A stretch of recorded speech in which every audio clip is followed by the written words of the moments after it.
It's about, for those that have access to a plan, the actual number of participation can be as high as around 70 to 80% if they have access to the plan, but it's about 4% of people have access to the plan. And that's where we need to increase access to retirement plans by simplifying and increasing.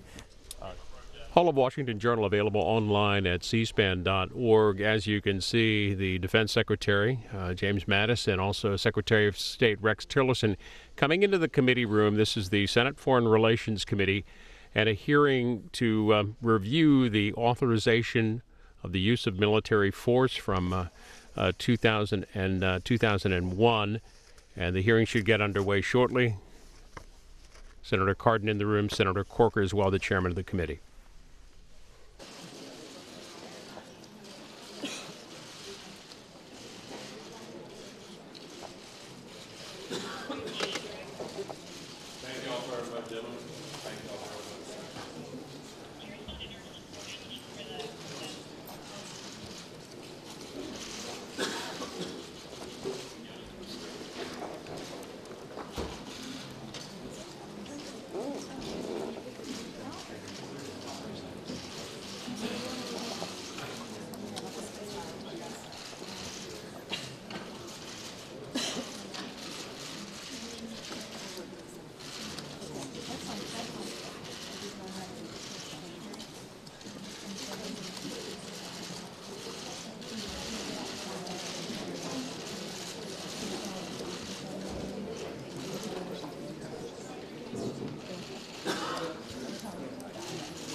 Put down the sign when you're getting arrested, okay?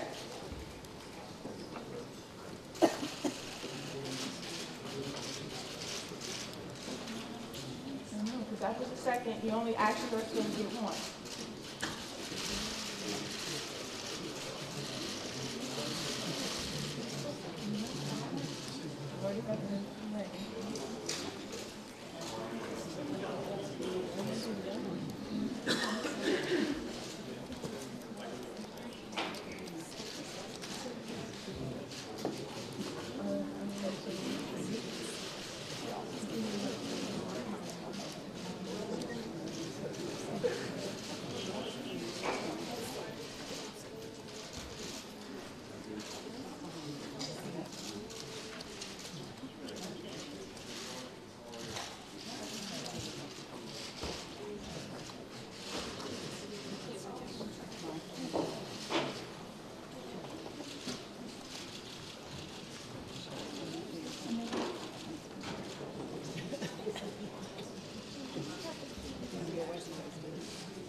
Foreign Relations Committee will come to order, and I want to deal with two housekeeping issues, if I could. I know we have a number of people here in the audience, some of whom sometimes like to express themselves. We thank you for being here. In the past, when there have been interruptions, on occasion I've been able to have people unarrested, but we stopped that. So please don't do anything that causes you to have to be escorted out of the room, because then the process continues with being arrested. Is fairly unpleasant, and I would hate to see you go through that process. Secondly, we have a vote. We actually have two votes today, and so which is unfortunate. What we've talked to the floor about doing is adjourning the hearing at about 7 minutes to 6. Everybody rushing down and actually voting on the tail end of the first vote, the beginning of the second vote. There'll be no speaking before the second vote. And then if we could hustle back and keep going. I know General Mattis, Mattis has a meeting he'd like to attend. I know others want to complete our work in an appropriate way. So with that, I'd like to thank Secretary Tillerson and Secretary Mattis for being with us today to share the administration's perspective on the authorizations for the use of military force. We are grateful to both of you for your service to our country and your willingness to come here again as we continue this critical discussion on behalf of the American people. Oversight and debate of the 2001 AUMF is something in which this committee has been engaged for as long as I've helped lead it, beginning as ranking member in 2013. At that time, many of us from both parties sought to craft a revised authority to enable the President to address the threats we face from terrorism while ensuring an appropriate role for Congress. When President Obama submitted an ISIS AUMF to Congress in February of 2015, our committee again held a hearing and debated the issue, but there was really no effort on the part of the White House to actually enact a new authorization. This year we've already held 2 full committee hearings on this important topic, a public hearing in June with private witnesses and a classified briefing with Secretaries Tillerson and Mattis in August, and we thank you for that. We've been working to schedule this public hearing since that time. Numbers of members both on and off this committee have raised questions about the executive's authorities with respect to war making, the use of nuclear weapons, and from a diplomatic perspective, entering into and terminating agreements with other countries. As I've mentioned publicly, this is the beginning of a series of hearings where our committee will also examine those issues. But today it's my hope we will remain focused on the topic at hand, the 2001 AUMF and the 2002 AUMF for Iraq.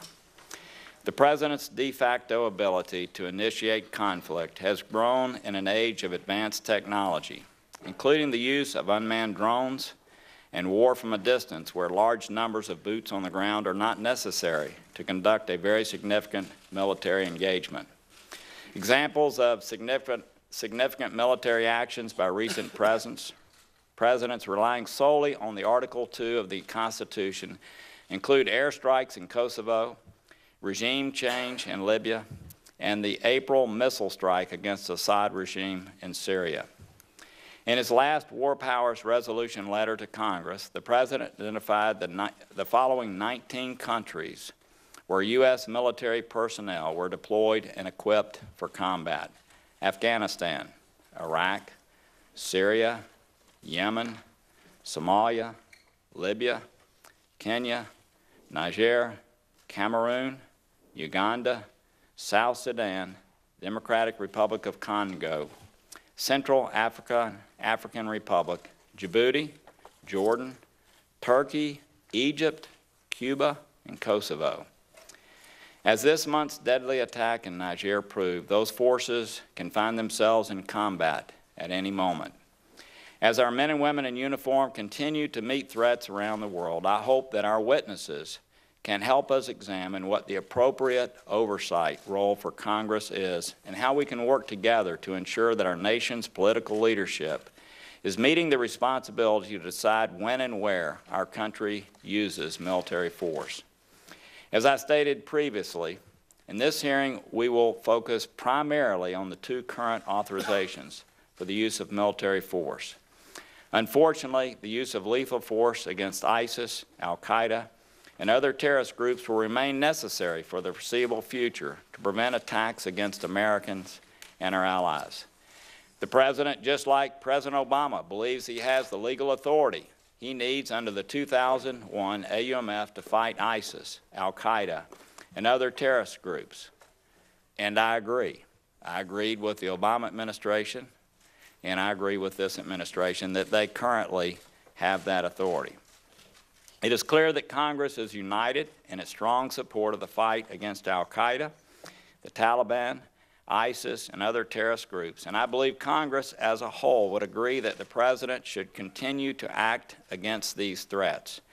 Congress has regularly been notified of troop deployments around the world, including the buildup in Niger, and has responded consistently by funding the Department of Defense and its operations against ISIS and terrorists around the world. At the same time, I also believe we should update the AUMF to reflect the current conflict and reassert Congress's constitutional role. But we cannot risk undermining the legal foundation for this critical fight. We must also be mindful that moving an AUMF without significant bipartisan support could send the wrong message to our allies and our adversaries that we are not united and committed to victory. So far, Congress has been unable to bridge the gap between those who see a new AUMF as primarily an opportunity to limit the president and those who believe constraining the commander-in-chief in wartime is unwise. And unfortunately, the inability to reconcile this divide without threatening the existing authorization has allowed the status quo to prevail. This committee has always recognized that we have a special responsibility to try to speak with one voice on foreign policy. We have a great tradition of working together in a bipartisan way to advance the national interest. It is my hope that we will be able to do the same on this issue. I thank both of our distinguished witnesses and the members of this committee for the seriousness with which they approach the topic before us today. And I hope that together we can have a productive discussion about a way forward. Our distinguished ranking member, Senator Cardin. Well, thank you, Mr. Chairman. I join you in welcoming our two witnesses and join you in our strong desire for this committee to operate in a nonpartisan way for the betterment of our national security. And I thank you for conducting this hearing. This is one of the most important topics the United States Senate and this committee could ever consider. Under what circumstances and legal authorities should the United States send men and women into war? Mr. Chairman, I'm pleased that you are reasserting this committee's prerogatives on this issue. I hope that soon we will also be considering the repeal of the existing overextended authorizations for the use of military force from 9/11 and the Iraq War, and a new AUMF tailored to the current terrorist threats. America faces unprecedented crises around the world, from ISIS in multiple countries and al-Qaeda affiliates continuing to plot attacks against the United States, to a worsening nuclear crisis with North Korea, and a newly manufactured crisis with Iran. I am deeply concerned about President Trump's inclination to go to war rather than find diplomatic solutions to these crises. It seems we have U.S. troops deployed almost everywhere in the world. In addition to significant deployments in Iraq, Afghanistan, and Syria, and major deployments in South Korea, Japan, and Europe, U.S. forces are and have been engaged in counterterrorism operations in Yemen, Somalia, Ethiopia, Libya, Chad, with extensive advice, train, and capacity building efforts in many more. 2 weeks ago, we learned that 4 servicemen were killed in Niger in circumstances that are still unclear. Their mission and the mission of what many may be as many as 800 U.S. troops in Niger is also unclear. The loss of these 4 courageous soldiers, Sergeant LaDavid Johnson, Staff Sergeant Dustin M. Wright, Staff Sergeant Brian C. Black, and Staff Sergeant Jeremy W. Johnson, show the danger faced by men and women who are deployed around the world, whether they are deployed with the expectation of combat or not. Our hearts are with the families of these soldiers. They serve their country courageously, and their families deserve the respect and appreciation that all men and women should receive after losing a loved one. During this hearing, I'm going to be asking the witnesses some specific questions about the Niger incident, the mission these soldiers were performing, and the legal authorities for their deployment. That's our responsibility, this committee's responsibility. If our witnesses are unable to answer these in open hearings, then I'm going to ask that you return to provide this committee a classified hearing. I think that we and the American people are now asking, if the United States is fighting and dying in Niger, where else are U.S. forces put in harm's way? Some information has been provided to the Congress on this issue, including the June 27 notice to Congress that the chairman referred to. But there has been inadequate explanation of what activities are actually being done and under what legal authority. That is this committee's responsibility to deal with the authorization. Protecting the American people from terrorism stemming from threats around a world is certainly important. but I think there needs to be more public discussion and light on these activities, because I do not think the American people want the United States conducting a global, endless shadow war under the radar, covert, and beyond scrutiny. There have been developments since this committee last conversation on this topic with the secretaries in August. First, ISIS control of contiguous territories in Iraq and Syria have been broken, with hundreds of ISIS fighters killed and hundreds more surrendering.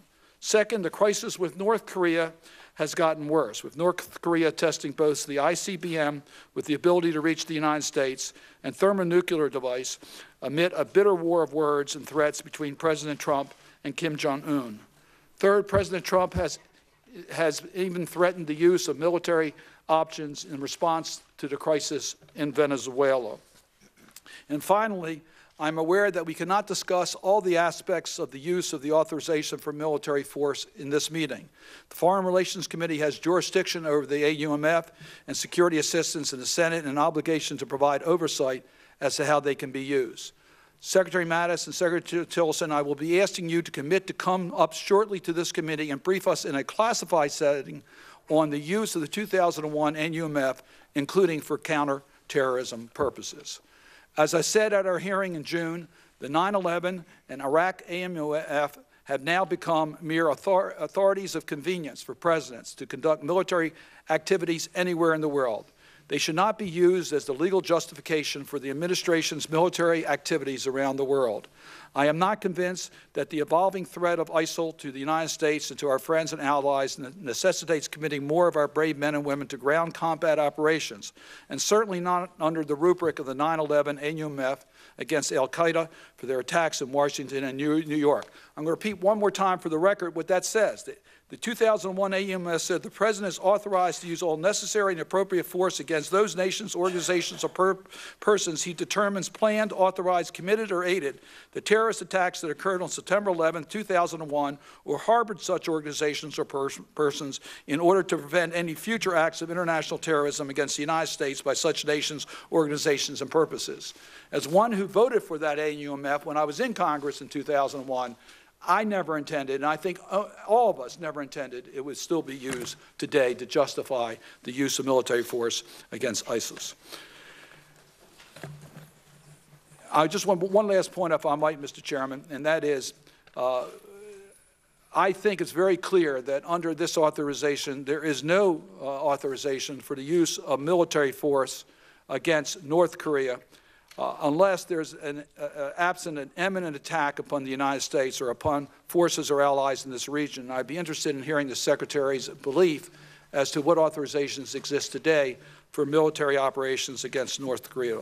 Finally, it's important for Congress to better exercise its oversight over the use of force now. The United States has relied for too long on military force as the first response to the problems of terrorism, insurgency, and instability abroad. In this administration, one wonders whether it's become the first and only response. It has proposed dramatic increase in the defense budget while the foreign affairs budget has been slashed by 30%. Very soon, practically the only tools left in the U.S. foreign toolbox will be the massive hammer applied everywhere for lack of better options. We need to both authorize and to set limits on the use of that hammer. In so doing, perhaps the administration will rediscover the necessity, the value of diplomacy, development, and support for human rights as the means to build safer worlds for everyone, especially the United States. I know that our two witnesses share the commitment to our national security and the importance of diplomacy and the use of our military, and I look forward to their testimony. Thank you, Senator Cardin. We thank both of you for being here today. You have tremendous respect by almost every member of this committee. We support your efforts around the world. And if you could limit your comments to about 5 minutes or so, you're going to have a lot of questions. I know any written materials that you'd like to have entered into the record will be done without objection. And I guess we'll start with you, Secretary Tillerson. Again, we thank you for your extraordinary efforts on behalf of our country. Thank you, Mr. Chairman. Chairman Corker, Ranking Member Cardin, distinguished members, I appreciate the opportunity to speak to you today. I know the Senate's desire to understand the United States legal basis for military action is grounded in your constitutional role related to foreign policy and national security matters. I understand your sense of obligation to the American people well in this regard. In the 2001 Authorization for Use of Military Force, or AUMF, Congress authorized the President to, quote, to use all necessary and appropriate force against those nations, organizations, or persons he determines planned, authorized, committed, or aided the terrorist attacks that occurred on September 11, 2001, or harbored such organizations or persons. Congress granted the President this statutory authority, quote, in order to prevent any future acts of international terrorism against the United States by such nations, organizations, or persons. The 2001 AUMF provides statutory authority for ongoing U.S. military operations against al-Qaeda, the Taliban, and associated forces, including against the Islamic State in Iraq and Syria, or ISIS. The administration relies on the 2001 AUMF as a domestic legal authority for our own military actions against these entities, as well as the military actions we take in conjunction with our partners in the coalition to defeat ISIS. The 2001 AUMF provides a domestic legal basis for our detention operations at Guantanamo Bay, where the United States currently detains members of al-Qaeda, the Taliban, and associated forces. The 2001 AUMF also authorizes the use of necessary and appropriate force to defend U.S., coalition, and partner forces engaged in the campaign to defeat ISIS in Iraq and Syria. In Syria, the efforts of the U.S.-led coalition are aimed at the defeat of ISIS. The United States does not seek to fight the Syrian government or pro-Syrian government forces. However, the United States will not hesitate to use necessary and proportionate force to defend U.S., coalition, or partner forces engaged in the campaign against ISIS. The President's authority to use force against ISIS is further reinforced by the authorization for use of military force against Iraq, or in more plain terms, the 2002 AUMF. In addition to authorities granted to the President by statute, the President has the power under Article 2 of the Constitution to use military force in certain circumstances to advance important U.S. national interest, including to defend the United States against terrorist attacks. As an example, President Reagan relied on his authority as Commander-in-Chief in 1986 when he ordered airstrikes against terrorist facilities and military installations in Libya following a terrorist attack by Libya in West Berlin, which killed and wounded both civilians and U.S. military personnel. The United States has the legal authority to prosecute campaigns against the Taliban, al-Qaeda, and associated forces, including ISIS, and is not currently seeking any new or additional congressional authorization for the use of force. The 2001 AUMF remains a cornerstone for ongoing U.S. military operations and continues to provide legal authority relied upon to defeat this threat. However, should Congress decide to write new AUMF legislation, I submit to you several recommendations that the administration would consider necessary to a new AUMF. First, a new AUMF authorities must be in place prior to or simultaneous with the repeal of old ones. Failure to do so could cause operational paralysis and confusion in our military operations. Diplomatically speaking, it could cause our allies in the global coalition to question our commitment to defeating ISIS. And potential repeal of the 2001 AUMF without an immediate and appropriate replacement could raise questions about the domestic legal basis for the United States' full range of military activities against the Taliban, al-Qaeda, and associated forces, including against ISIS, as well as our detention operations at Guantanamo Bay. Second, any new authorization should not be time constrained. Legislation which would arbitrarily terminate the authorization to use force would be inconsistent with a conditions-based approach and could unintentionally embolden our enemies with the goal of outlasting us.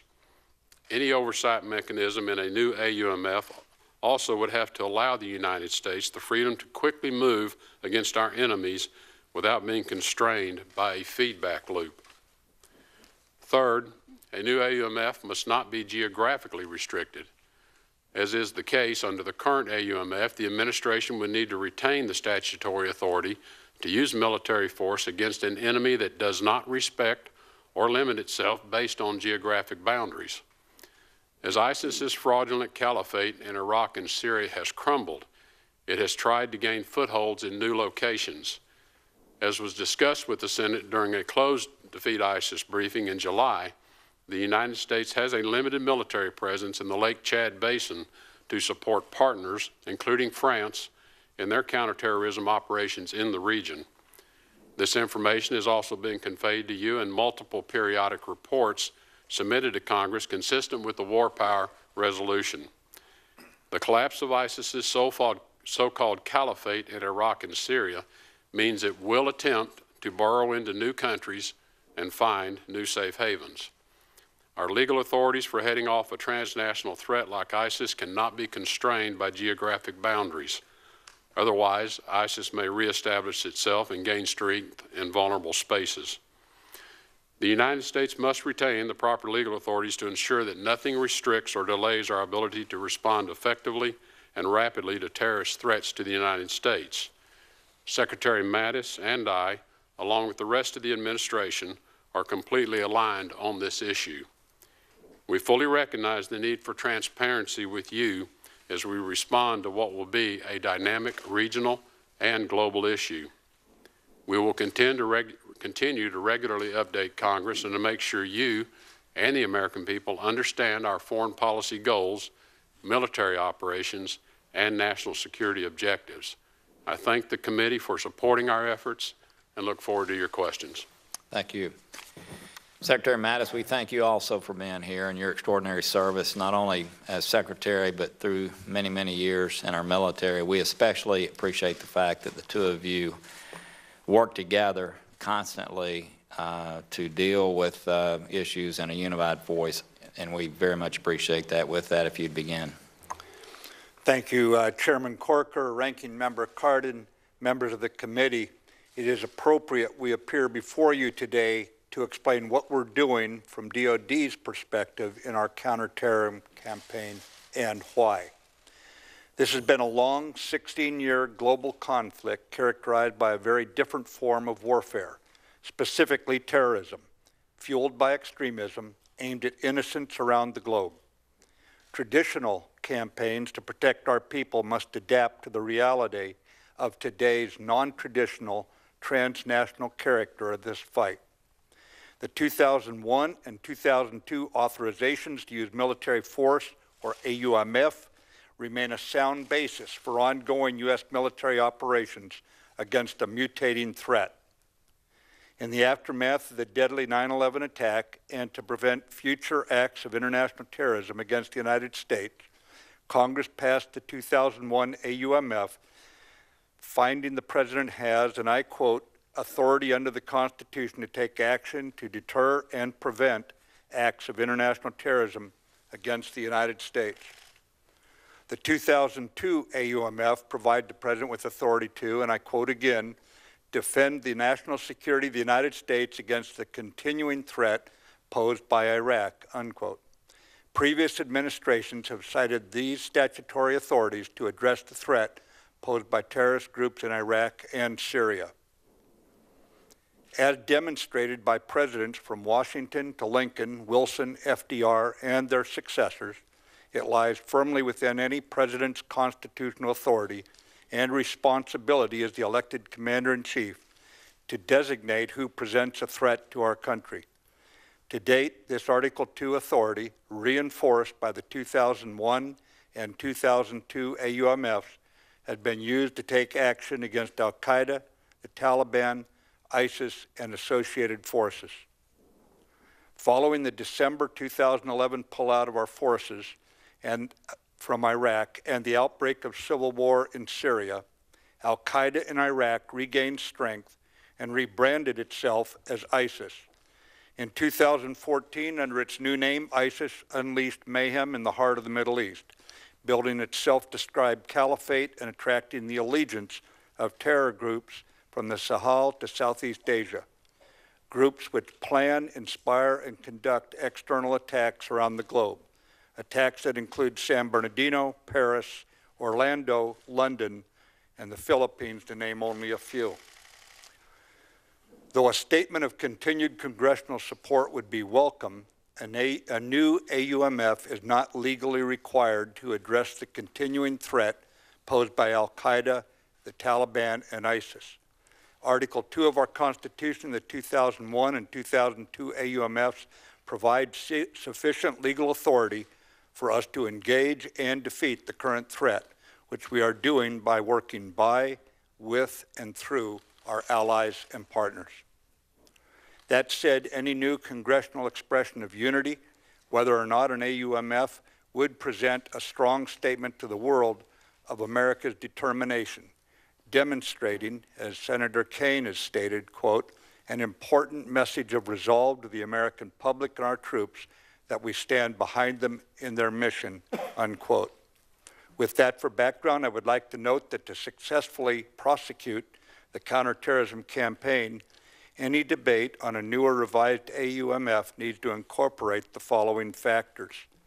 First, the 2001 and 2002 AUMF should not be repealed.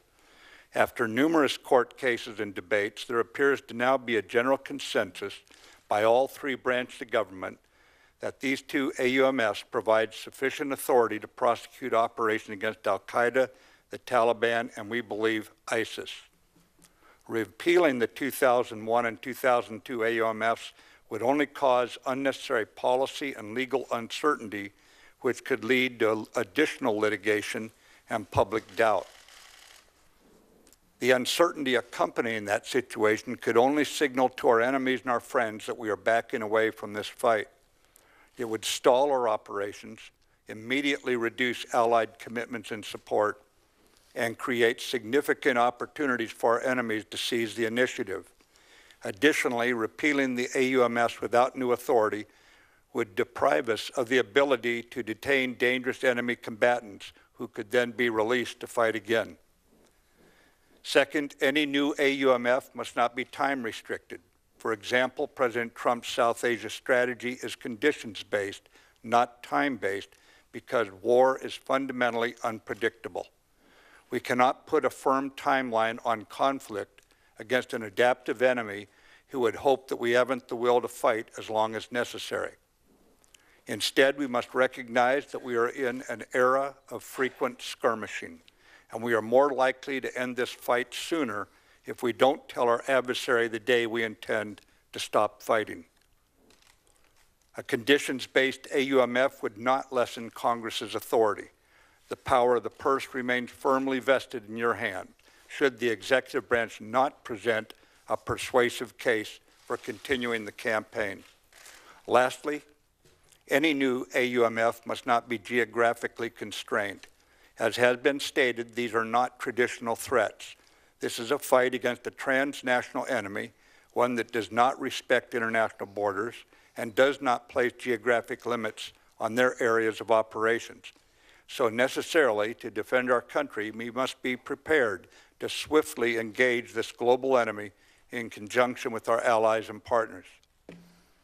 Regardless of the adaptations we must make for the common defense, I recognize that it is incumbent on the Department of Defense to keep Congress fully informed to fulfill its constitutional role, and I will continue to do so.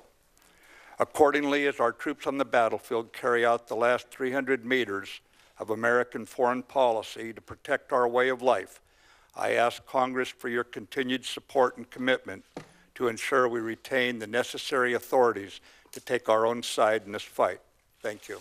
Thank you very much. I'm going to reserve my time for interjections and defer to our ranking member and then move down the line. For those of you who may have stepped in late, I know giving guidance to senators is a useless effort, but we're going to have a whole series of hearings.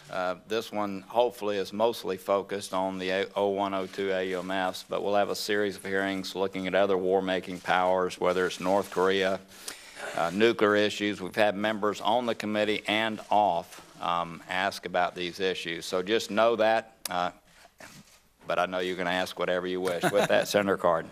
Thank you, Mr. Chairman. First, I want to welcome Senator King to our committee. It's not the first time he's attended our hearings, and it's nice to have you here. I would ask consent that the statement from Human Rights First be made part of our record.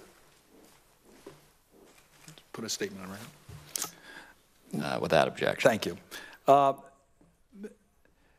Secretary Mattis and Secretary Tillerson, I think we all agree that we're not anxious to repeal the 2001 authorization without a new authorization being enforced. That's certainly been the game plan. But I would point out that there are significant differences here about whether the 2001 authorization covers the military operation, counterterrorism operations against ISIS. Many of us believe that is not included in the 2001, but we do agree that Congress needs to make sure that there is authorization to pursue our counterterrorism efforts. As I indicated in my opening statement, operational decisions on the use of the AUMF for counterterrorism, I understand, would not be appropriate in an open setting. So my request, and I would ask that you respond to it, that you would be willing to return in a closed session in order that the Committee of Jurisdiction on the AUMF has a better understanding of how the operational decisions are being made. Certainly, Senator. Thank you. Absolutely, sir. I appreciate that. I understand the Chairman's admonition about North Korea, but I just really want to put on the record, would you agree that there is no congressional authorization for the use of military force against North Korea? I understand the President's authorities under Article 2. There's an imminent threat against the United States. He has certain powers, but as far as congressional authorization, there is no authorization. Is that correct? That's my understanding, yes. I believe the President has Article 2 authority only. Thank you. I want to get to what happened in Niger and sort of understand where we are, because there is also limitations on the introduction of troops under the War Powers Act, limiting to 60 days. And as I understand it, our troops in Northern Africa have been there much longer than 60 days. Can you just explain very briefly what our mission was in Niger when the tragedy occurred, and under what legal authority those troops were there? I can, Senator. The troops are there under Title 10 in a train and advise role. The letter from the President, from President Obama in 2013 to the President Pro Tem of the Senate and the Speaker of the House talks to the total number of U.S. military deployed there in 2013 was 100 in furtherance of U.S. national security interests, as President Obama's report to you. That continues to be the case at this time. But the specific mission that they were participating in, as I understand it, went beyond that. Am I wrong on that? The mission of those troops on that patrol was a combined patrol, which means they were with Niger troops. And they were on a patrol where they're teaching them how you do what's called key leader engagement. I'd have to wait until I get the full investigation in to give you a more complete answer. But they are there with the Niger troops to train and advise them consistent with the original intent. They were sent there under the previous administration, continues to be the intent today. So this is not 2001 authorization? No, sir. This is under the Title 10 and requires us to report to you under that authority. I understand. Thank you for that answer. I want to know how far we would go in pursuing military options in that region of the world. Boko Haram's a horrible group doing terrible things. Do you have the authority under the 2001 to pursue Boko Haram atrocities? These troops were there under Title 10, of course, but as far as Boko Haram goes, they have pledged allegiance to ISIS or al-Qaeda, and so either way, they have associated themselves with the very group that authorization is targeted on. So without any further authorization from Congress, you believe you have authorization, if a determination is made, to deploy whatever force is necessary to go after Boko Haram, including ground troops? If the President detects that there is a threat from them against us, our interests, I believe he would have the authority to designate that group. Yes, sir. Well, yes, I understand the threat, but the threat is related to the 2001 threat, is what you're saying. That this is a group that is, terrorist activities are endangering. If it's an associated group, he would under so that. He could declare that to be associated group? No, he didn't. Boko Haram declared that they were an associated group. They did, but the President could authorize them as an affiliate group and then use the full force of our military, including ground troops, without further restrictions? Right now, Senator, our troops are there under Title 10. I don't want to speculate about that because that's not what they're doing right now. I'd have to go back and study it, but I believe a group that declares its allegiance to either al-Qaeda or ISIS would then be part of al-Qaeda or ISIS. Yes. Yeah, but my question really is related to how far he could commit our military to these types of campaigns. When we were attacked on September the 11th, we recognized the need for a military response, and we certainly understood that American troops are going to be called upon to protect our country. I'm not sure that Congress envisioned that we would have the potential of ground troops in northern Africa in combat missions. And if I understand you're saying, unless we modified this AUMF, you would feel that you have adequate authorization to commit American ground troops in northern Africa? Senator, if the President determined they're a threat to the United States and under the AUMF, if they say they are allied with al-Qaeda or ISIS, yes, sir, I believe so. Thank you. Thank you. Senator Johnson. Thank you, Mr. Chairman. Let me first start out by thanking both the secretaries for their service to the country. Let me pick up on the point of ground troops. Secretary Mattis, in your testimony, you talked about a 16-year global conflict, totally different than anything we've really witnessed in the past.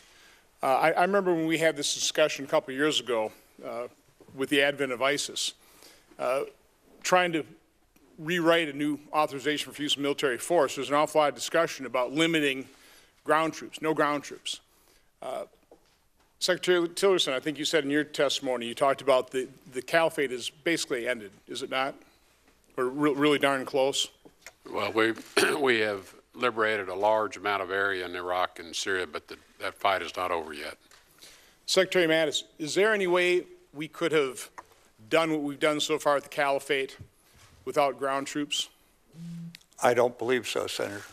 And yet, 2 years ago, we were debating in this committee replacing the authorization for use of military force with one that would have restricted President Obama's and his replacement, his successor, his or her ability to use ground troops. That would have been a big mistake, wouldn't it? Senator, generally speaking, when you don't tell the enemy in advance what you're not going to do, that's not a wise, even if you don't choose to do it, there's no need to announce that to the enemy and relieve them of that concern. You know, in the 2001 authorization, I personally don't think the 2001 applies to this situation. I really don't when you read it. But by precedent, it does. But it doesn't restrict the President's use of force. It says to use all necessary and appropriate force. And then it goes on to describe what those nations, what those organizations really are. In a real declaration of war against Japan and Germany, Congress declared that the President is authorized and directed to employ the entire naval military force of the United States and the resources of the government to carry on the war against, in this case, the government of Germany, and to bring the conflict to a successful termination. All the resources of the country are hereby pledged by the Congress of the United States. So both in 2001 authorization and the declarations of war against both Germany and Japan, there were no restrictions. We pledged all necessary resources of this country to the defeat of our enemy. In both of your testimony, you laid out 3 conditions. One thing I want to clear up, Secretary Mattis, you said we should not repeal the 2001-2002. Later on, you talked about without a new authorization. There's no difference in your testimony, correct? No, sir. You can repeal them as long as you have something else in its place. Well, there are some lawyers who will say it's good to hold on to what you have, even if you pass a new one that perhaps changes it in some way. But so is there a slight difference between your 2 testimonies then? You would prefer keeping the 2001-2002 AUMF in place? I'd have to see what came out next, Senator, but right now I'd say yes. We've been through a lot of difficulty trying to get the 3 branches of government aligned on this. Okay. I'm not disagreeing with you in any way, shape, or form. You both said that if there's a new AUMF, it should not be time restricted. You both said it should not be geographically restricted. I was waiting for the 4th, but neither one of you said this. There should be no operational restrictions. Do you believe there should be operational restrictions as we contemplated a couple of years ago? No ground troops or something of that type of restriction? Secretary Tillerson. No, I do not think we can restrict operations given the way this particular enemy morphs, changes its tactics.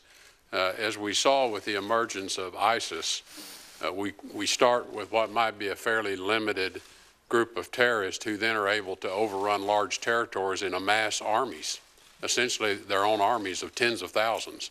That requires a very different use of force than trying to chase and defeat terrorists that are making their way through the jungles in smaller numbers. This is an enemy that changes its name, it moves across borders, it is a non-state actor, and it has morphed and changed over this 16 years, which I know is part of why this is such a vexing issue, because it does not fit a declaration of war. Certainly it doesn't fit the criteria that Congress has used in the past for declarations of war. It's a totally different enemy than we faced in the past, but this has been a 16-year struggle. I don't think it's going to be over anytime soon. Secretary Mattis, can you describe what has changed in the change of the administration that has allowed us to defeat the caliphate in relatively short order compared to what had been happening the previous 2 years? Senator, what we did was we changed the tactics. We accelerated the number of partnered units that had American forces with them, not to do the fighting, but to call in air support. The change in tactics was one that where we would surround the enemy first so they could not fall back and reinforce the next site, thus making it harder. And you saw the surround tactics used in Mosul, in Tal-Afar, in Tabqa, in Raqqa. And those are the big changes, sir, as we accelerated the campaign, but also lessened the chance that foreign fighters could escape to return home or to reinforce the next position. Would you say it's true that we've allowed the commanders on the ground to make the decisions to defeat the enemy rather than direct them here from Washington, D.C.?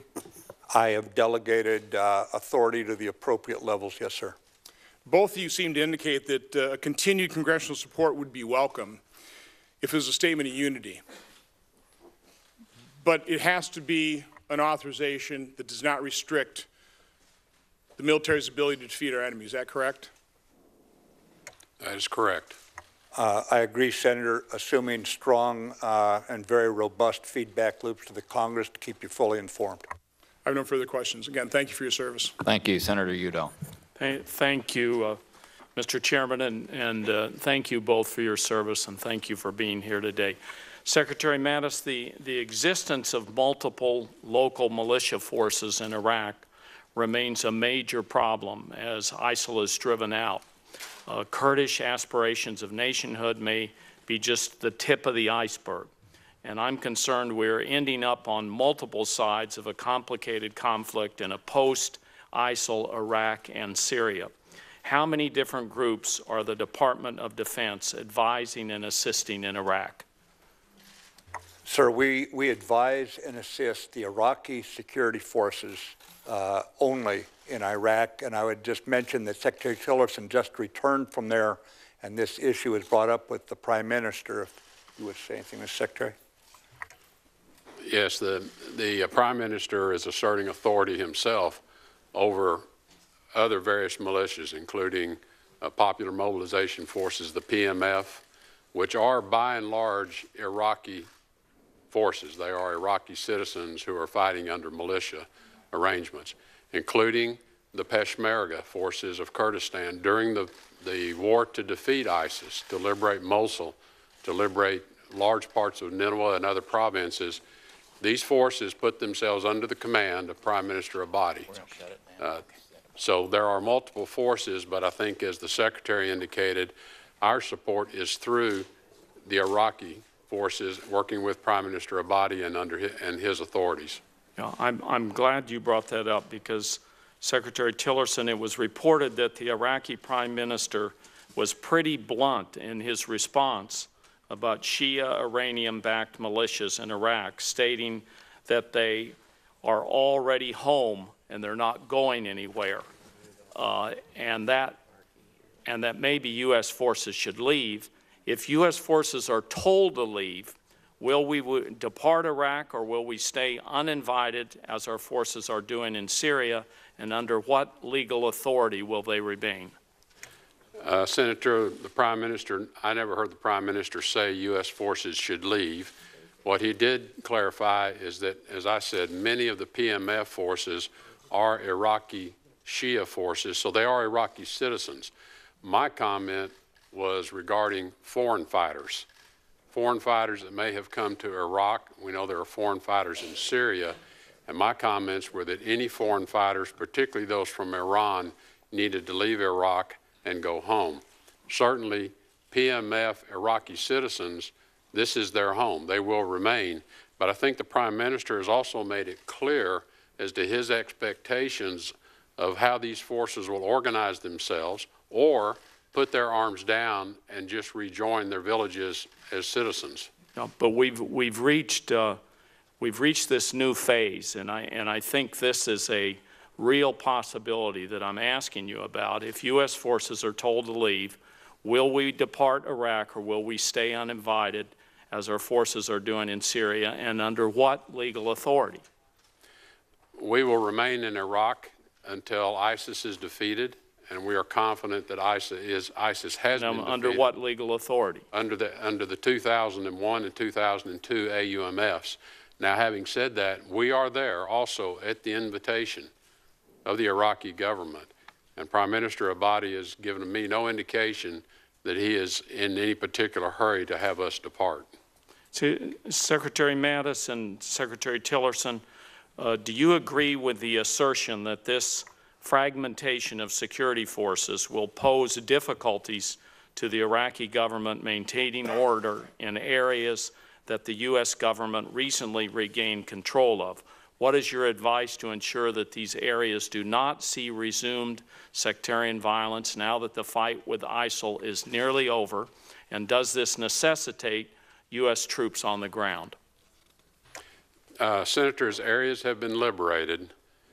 We are working with the coalition partners and with the United Nations and other non-governmental organizations to create stability around liberated cities in particular, as well as villages.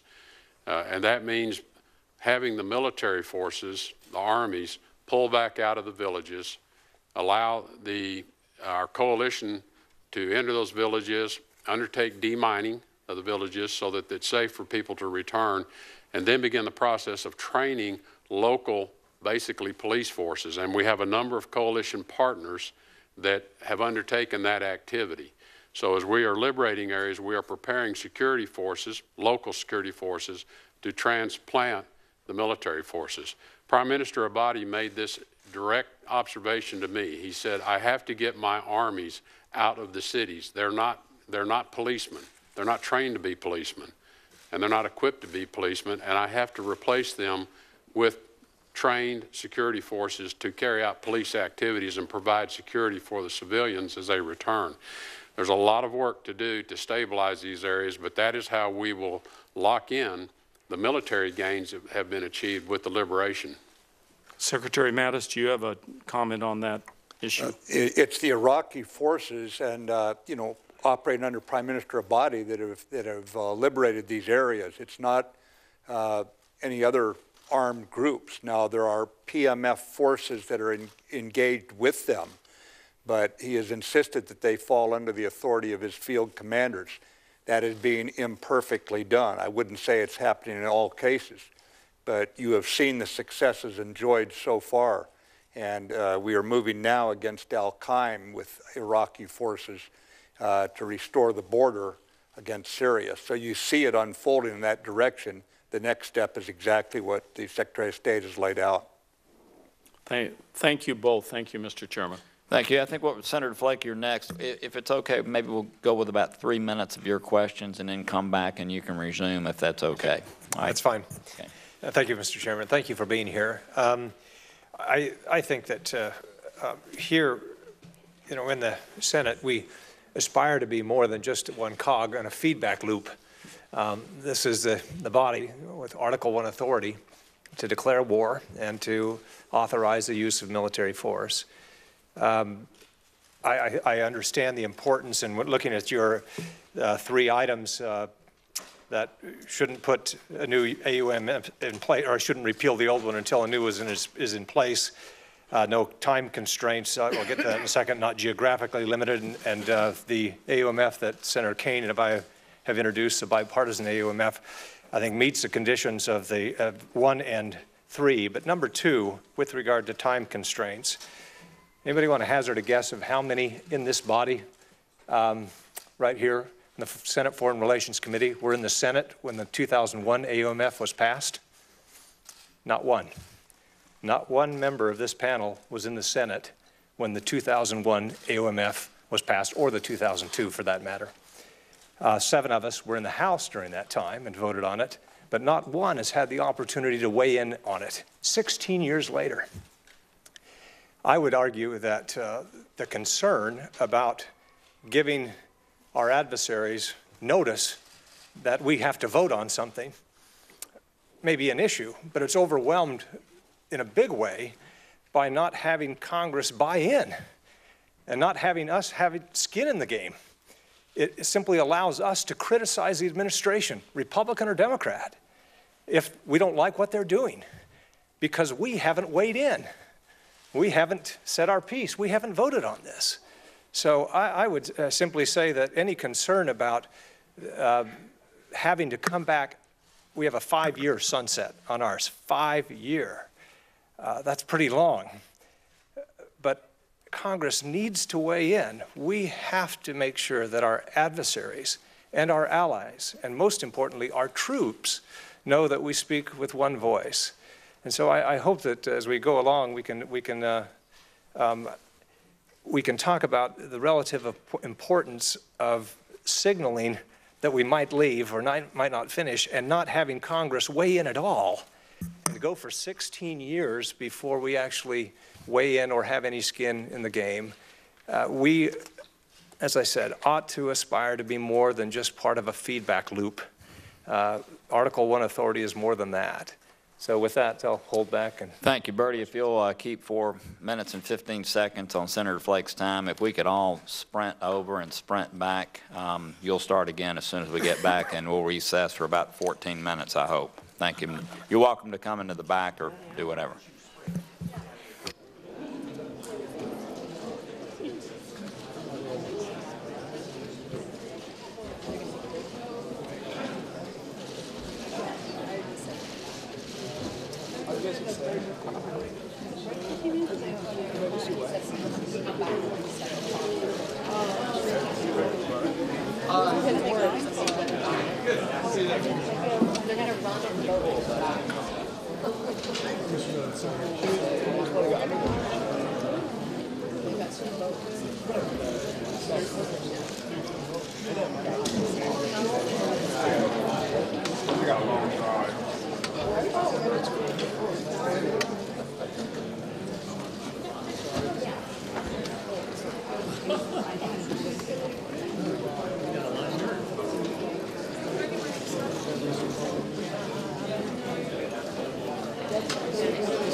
Well, the chairman of the Senate Foreign Relations Committee, Bob Corker, setting a time limit about 14 minutes, so maybe you can set your clock for when the Foreign Relations Committee will return. Senators leaving, heading over to the Senate floor. There's a vote underway for judicial nominee for the D.C. Circuit Court. So we expect the committee to gavel back in about, under 14 minutes now to resume the hearing on the authorization for the use of military force.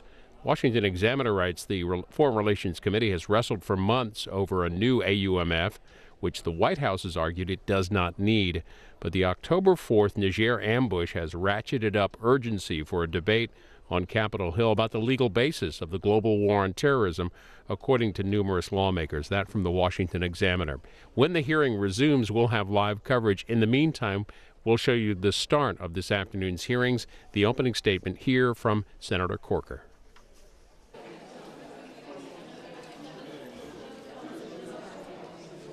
Being with us today to share the administration's perspective on the authorizations for the use of military force. We are grateful to both of you for your service to our country and your willingness to come here again as we continue this critical discussion on behalf of the American people. Oversight and debate of the 2001 AUMF is something in which this committee has been engaged for as long as I've helped lead it, beginning as ranking member in 2013. At that time, many of us from both parties sought to craft a revised authority to enable the President to address the threats we face from terrorism while ensuring an appropriate role for Congress. When President Obama submitted an ISIS AUMF to Congress in February of 2015, our committee again held a hearing and debated the issue, but there was really no effort on the part of the White House to actually enact a new authorization. This year, we've already held 2 full committee hearings on this important topic, a public hearing in June with private witnesses and a classified briefing with Secretaries Tillerson and Mattis in August, and we thank you for that. We've been working to schedule this public hearing since that time. Numbers of members both on and off this committee have raised questions about the executive's authorities with respect to war making, the use of nuclear weapons,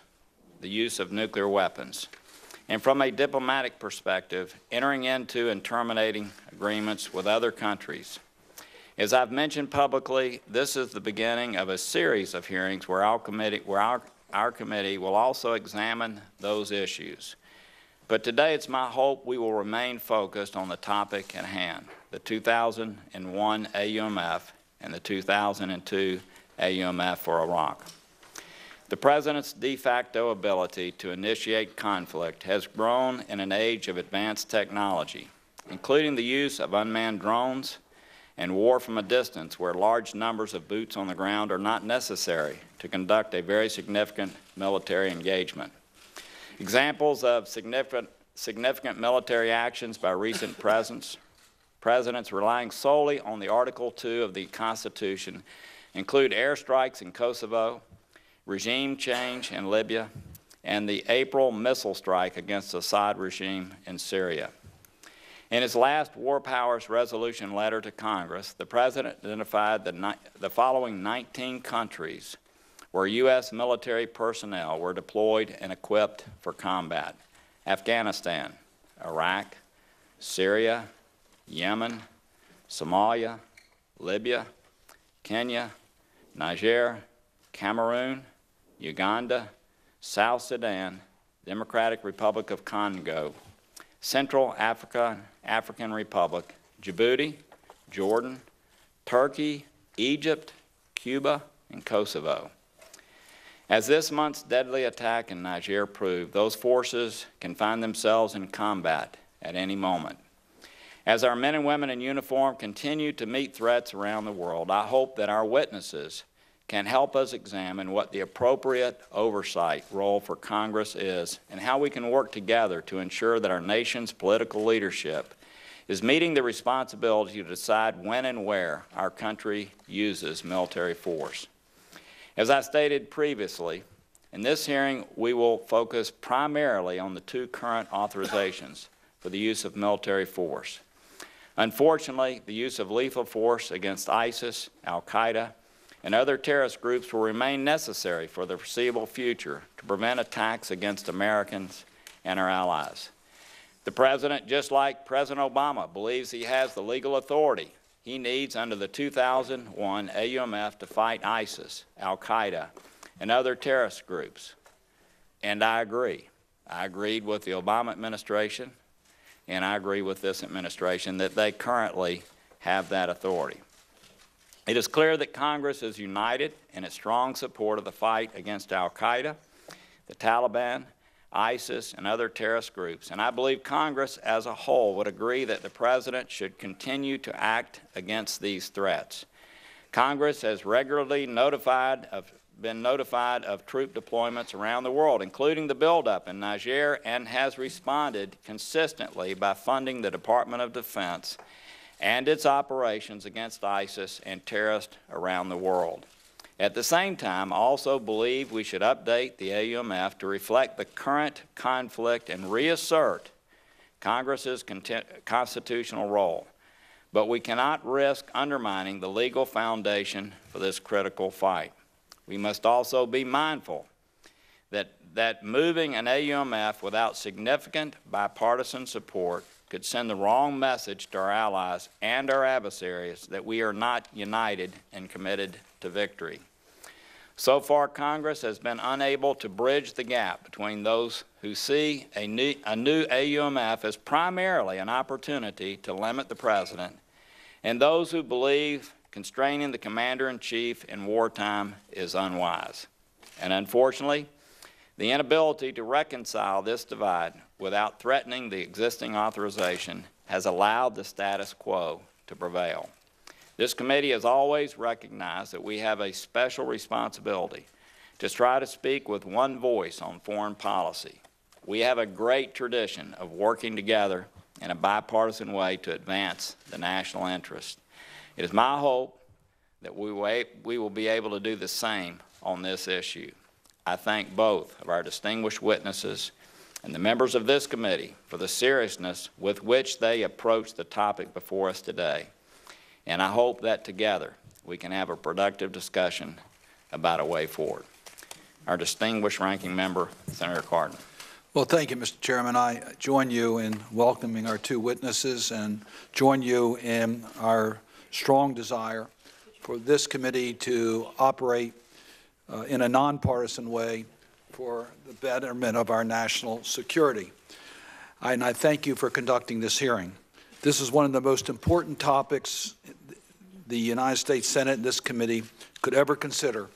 Under what circumstances and legal authorities should the United States send men and women into war?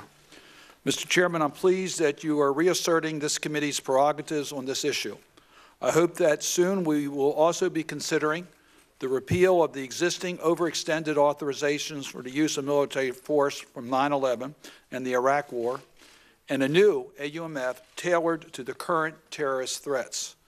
America faces unprecedented crises around the world, from ISIS in multiple countries and al-Qaeda affiliates continuing to plot attacks against the United States, to a worsening nuclear crisis with North Korea, and a newly manufactured crisis with Iran. I am deeply concerned about President Trump's inclination to go to war rather than find diplomatic solutions to these crises. It seems we have U.S. troops deployed almost everywhere in the world. In addition to significant deployments in Iraq, Afghanistan, and Syria, and major deployments in South Korea, Japan, and Europe, U.S. forces are and have been engaged in counterterrorism operations in Yemen, Somalia, Ethiopia, Libya, Chad, with extensive advice, train, and capacity-building efforts in many more. 2 weeks ago, we learned that 4 servicemen were killed in Niger in circumstances that are still unclear. Their mission and the mission of what many may be as many as 800 U.S. troops in Niger. It is also unclear. The loss of these 4 courageous soldiers, Sergeant LaDavid Johnson, Staff Sergeant Dustin M. Wright, Staff Sergeant Brian C. Black, and Staff Sergeant Jeremy W. Johnson, show the danger faced by men and women who are deployed around the world, whether they are deployed with the expectation of combat or not. Our hearts are with the families of these soldiers. They serve their country courageously, and their families deserve the respect and appreciation that all men and women should receive after losing a loved one. During this hearing, I'm going to be asking the witnesses some specific questions about the Niger incident, the mission these soldiers were performing, and the legal authorities for their deployment. That's our responsibility, this committee's responsibility. If our witnesses are unable to answer these in open hearings, then I'm going to ask that you return to provide this committee a classified hearing. I think that we and the American people are now asking, if the United States is fighting and dying in Niger, where else are U.S. forces put in harm's way? Some information has been provided to the Congress on this issue, including the June 27 notice to Congress that the chairman referred to. But there has been inadequate explanation of what activities are actually being done and under what legal authority. That is this committee's responsibility to deal with the authorization. Protecting the American people from terrorism stemming from threats around a world is certainly important. But I think there needs to be more public discussion and light on these activities, because I do not think the American people want the United States conducting a global, endless shadow war under the radar, covert, and beyond scrutiny. There have been developments since this committee last conversation on this topic with the secretaries in August. First, ISIS control of contiguous territories in Iraq and Syria have been broken, with hundreds of ISIS fighters killed and hundreds more surrendering. Second, the crisis with North Korea has gotten worse, with North Korea testing both the ICBM with the ability to reach the United States and thermonuclear device amid a bitter war of words and threats between President Trump and Kim Jong-un. Third, President Trump has even threatened the use of military options in response to the crisis in Venezuela. And finally, I'm aware that we cannot discuss all the aspects of the use of the authorization for military force in this meeting.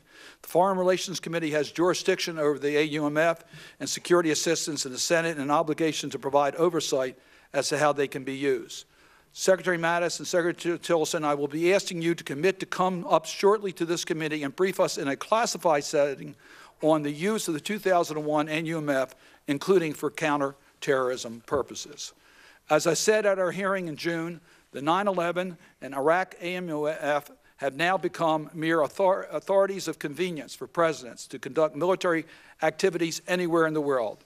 They should not be used as the legal justification for the administration's military activities around the world. I am not convinced that the evolving threat of ISIL to the United States and to our friends and allies necessitates committing more of our brave men and women to ground combat operations, and certainly not under the rubric of the 9/11 AUMF against al-Qaeda for their attacks in Washington and New York. I'm going to repeat one more time for the record what that says. The 2001 AUMF said the President is authorized to use all necessary and appropriate force against those nations, organizations, or persons he determines planned, authorized, committed, or aided the terrorist attacks that occurred on September 11, 2001, or harbored such organizations or persons in order to prevent any future acts of international terrorism against the United States by such nations, organizations, and purposes. As one who voted for that AUMF when I was in Congress in 2001, I never intended, and I think all of us never intended, it would still be used today to justify the use of military force against ISIS. I just want one last point, if I might, Mr. Chairman, and that is, I think it's very clear that under this authorization, there is no authorization for the use of military force against North Korea unless there's absent an imminent attack upon the United States or upon forces or allies in this region. I'd be interested in hearing the Secretary's belief as to what authorizations exist today for military operations against North Korea. Finally, it's important for Congress to better exercise its oversight over the use of force now. The United States has relied for too long on military force as the first response to the problems of terrorism, insurgency, and instability abroad. In this administration, one wonders whether it's become the first and only response. It has proposed dramatic increase in the defense budget, while the foreign affairs budget's been slashed by 30%. Very soon, practically the only tools left in the U.S. foreign toolbox will be the massive hammer applied everywhere for lack of better options. We need to both authorize and to set limits on the use of that hammer. In so doing, perhaps the administration will rediscover the necessity, the value of diplomacy, development, and support for human rights as the means to build safer worlds for everyone, especially the United States. I know that our two witnesses share the commitment to our national security and the importance of diplomacy and the use of our military, and I look forward to their testimony. Thank you, Senator Cardin. We thank both of you for being here today. You have tremendous respect by almost every member of this committee. We support your efforts around the world. And if you could limit your comments to about 5 minutes or so, you're going to have a lot of questions. I know any written materials that you'd like to have entered into the record will be done without objection. And I guess we'll start with you, Secretary Tillerson. Again, we thank you for your extraordinary efforts on behalf of our country. Thank you, Mr. Chairman. Chairman Corker, Ranking Member Cardin, distinguished members, I appreciate the opportunity to speak to you today. I know the Senate's desire to understand the United States legal basis for military action is grounded in your constitutional role related to foreign policy and national security matters. I understand your sense of obligation to the American people well in this regard. In the 2001 Authorization for Use of Military Force, or AUMF, Congress authorized the President to, quote, to use all necessary and appropriate force against those nations, organizations, or persons he determines planned, authorized, committed, or aided the terrorist attacks that occurred on September 11, 2001, or harbored such organizations or persons. Congress granted the President this statutory authority, quote, in order to prevent any future acts of international terrorism against the United States by such nations, organizations, or persons. The 2001 AUMF provides statutory authority for ongoing U.S. military operations against al-Qaeda, the Taliban, and associated forces, including against the Islamic State in Iraq and Syria, or ISIS. The administration relies on the 2001 AUMF as a domestic legal authority for our own military actions against these entities, as well as the military actions we take in conjunction with our partners in the coalition to defeat ISIS. The 2001 AUMF provides a domestic legal basis for our detention operations at Guantanamo Bay, where the United States currently detains members of al-Qaeda, the Taliban, and associated forces. The 2001 AUMF also authorizes the use of necessary and appropriate force to defend U.S., coalition, and partner forces engaged in the campaign to defeat ISIS in Iraq and Syria. In Syria, the efforts of the U.S.-led coalition are aimed at the defeat of ISIS. The United States does not seek to fight the Syrian government or pro-Syrian government forces.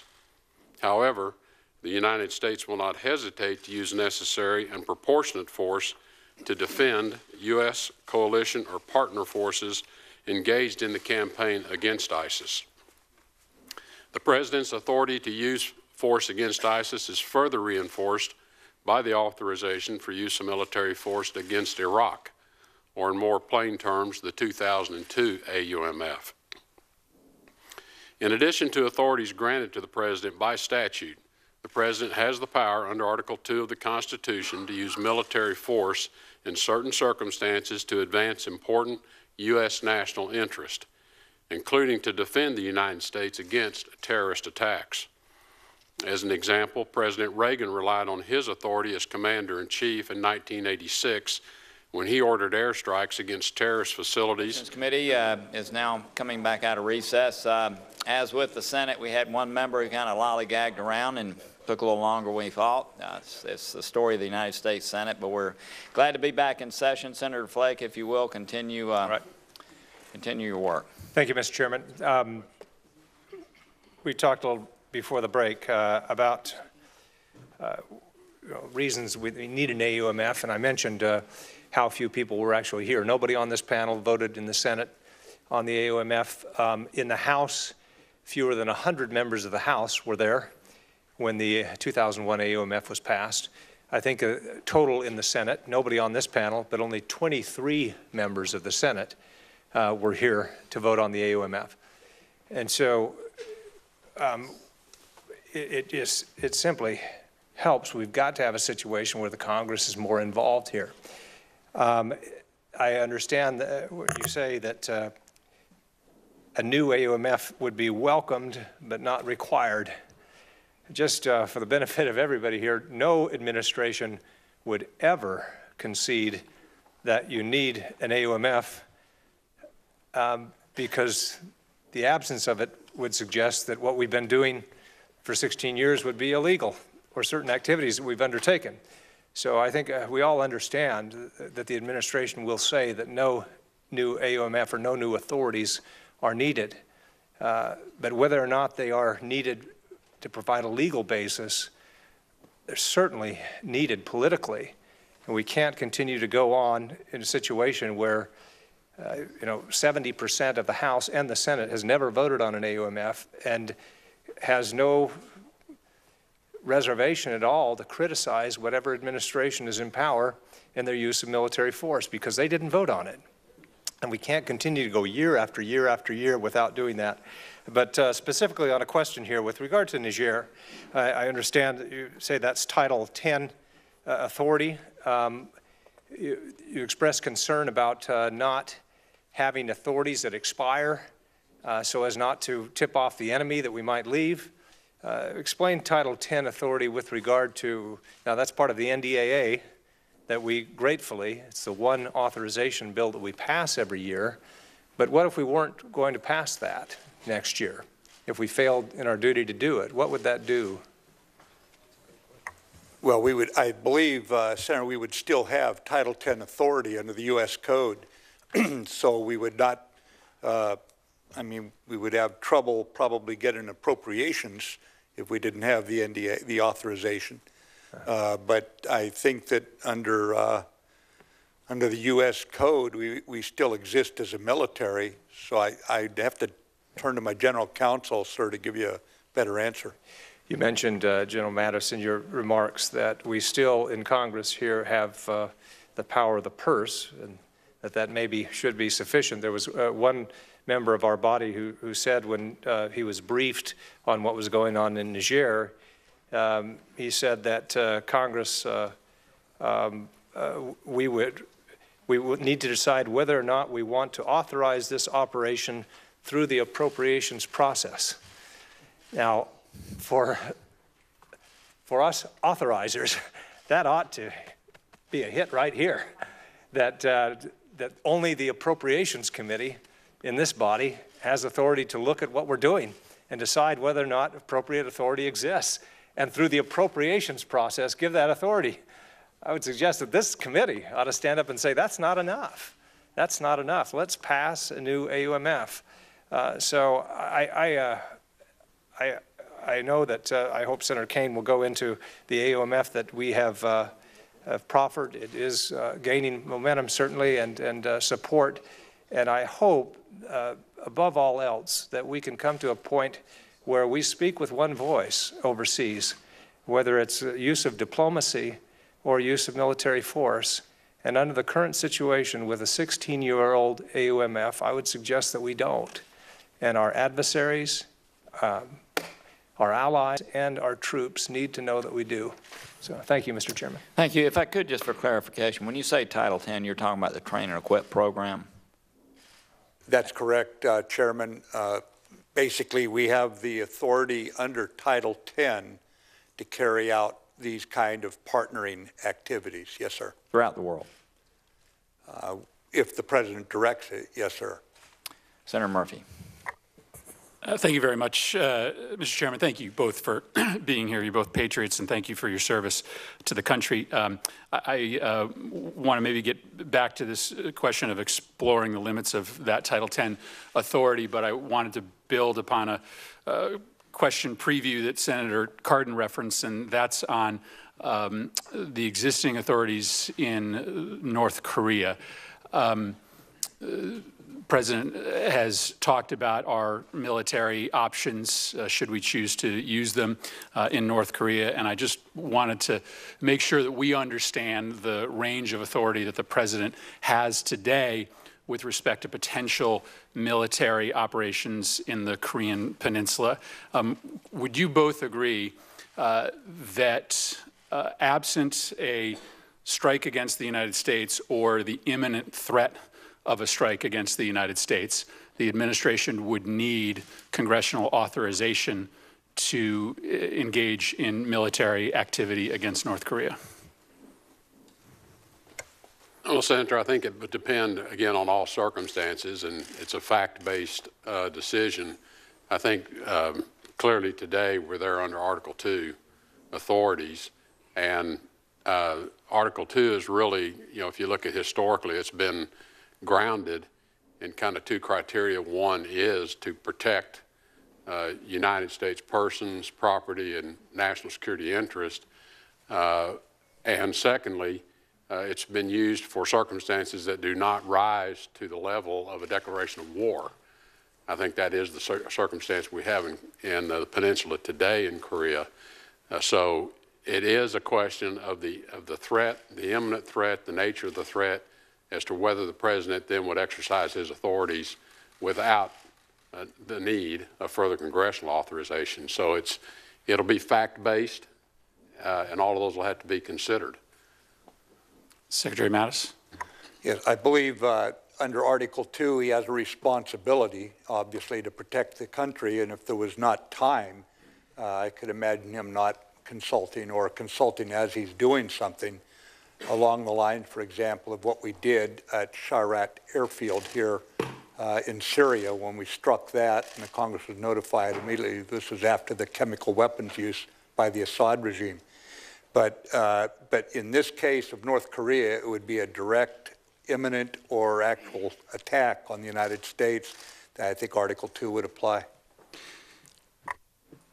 I think I would agree that if it's an attack or an imminent attack, and we can all split hairs as to what the definition of imminent would be, but let me try to get to the bottom of that. Would the possession of a weapon, a nuclear weapon, capable of reaching the United States, fulfill the definition of an imminent threat to the United States? Would the simple possession of a weapon that is capable of doing great damage to the United States be sufficient to qualify as an imminent threat?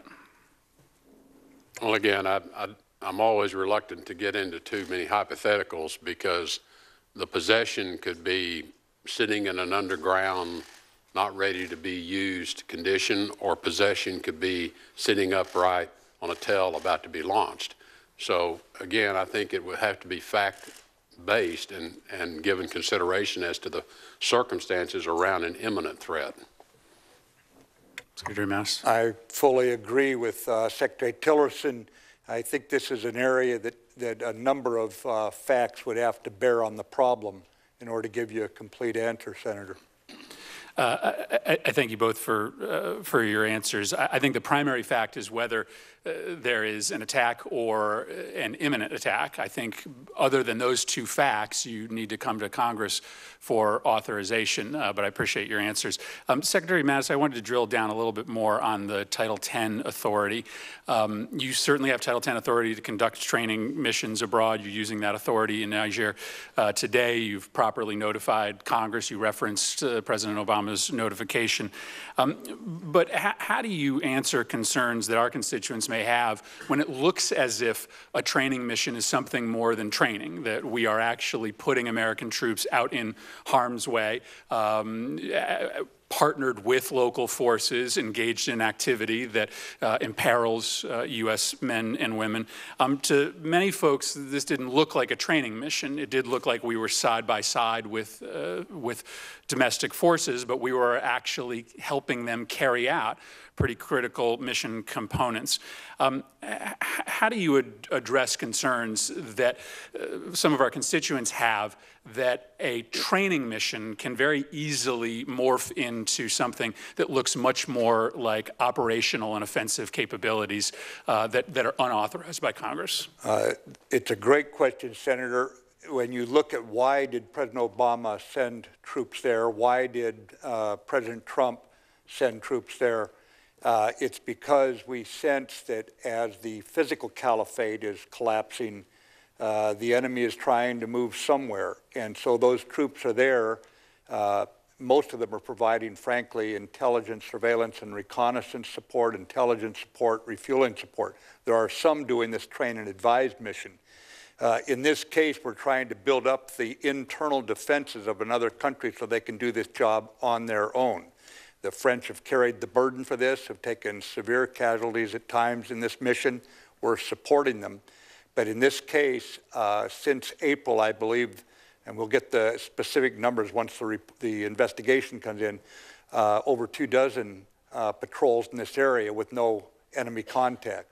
I think it was reasonable to think they could go out and continue training these troops without the idea they're going into direct combat.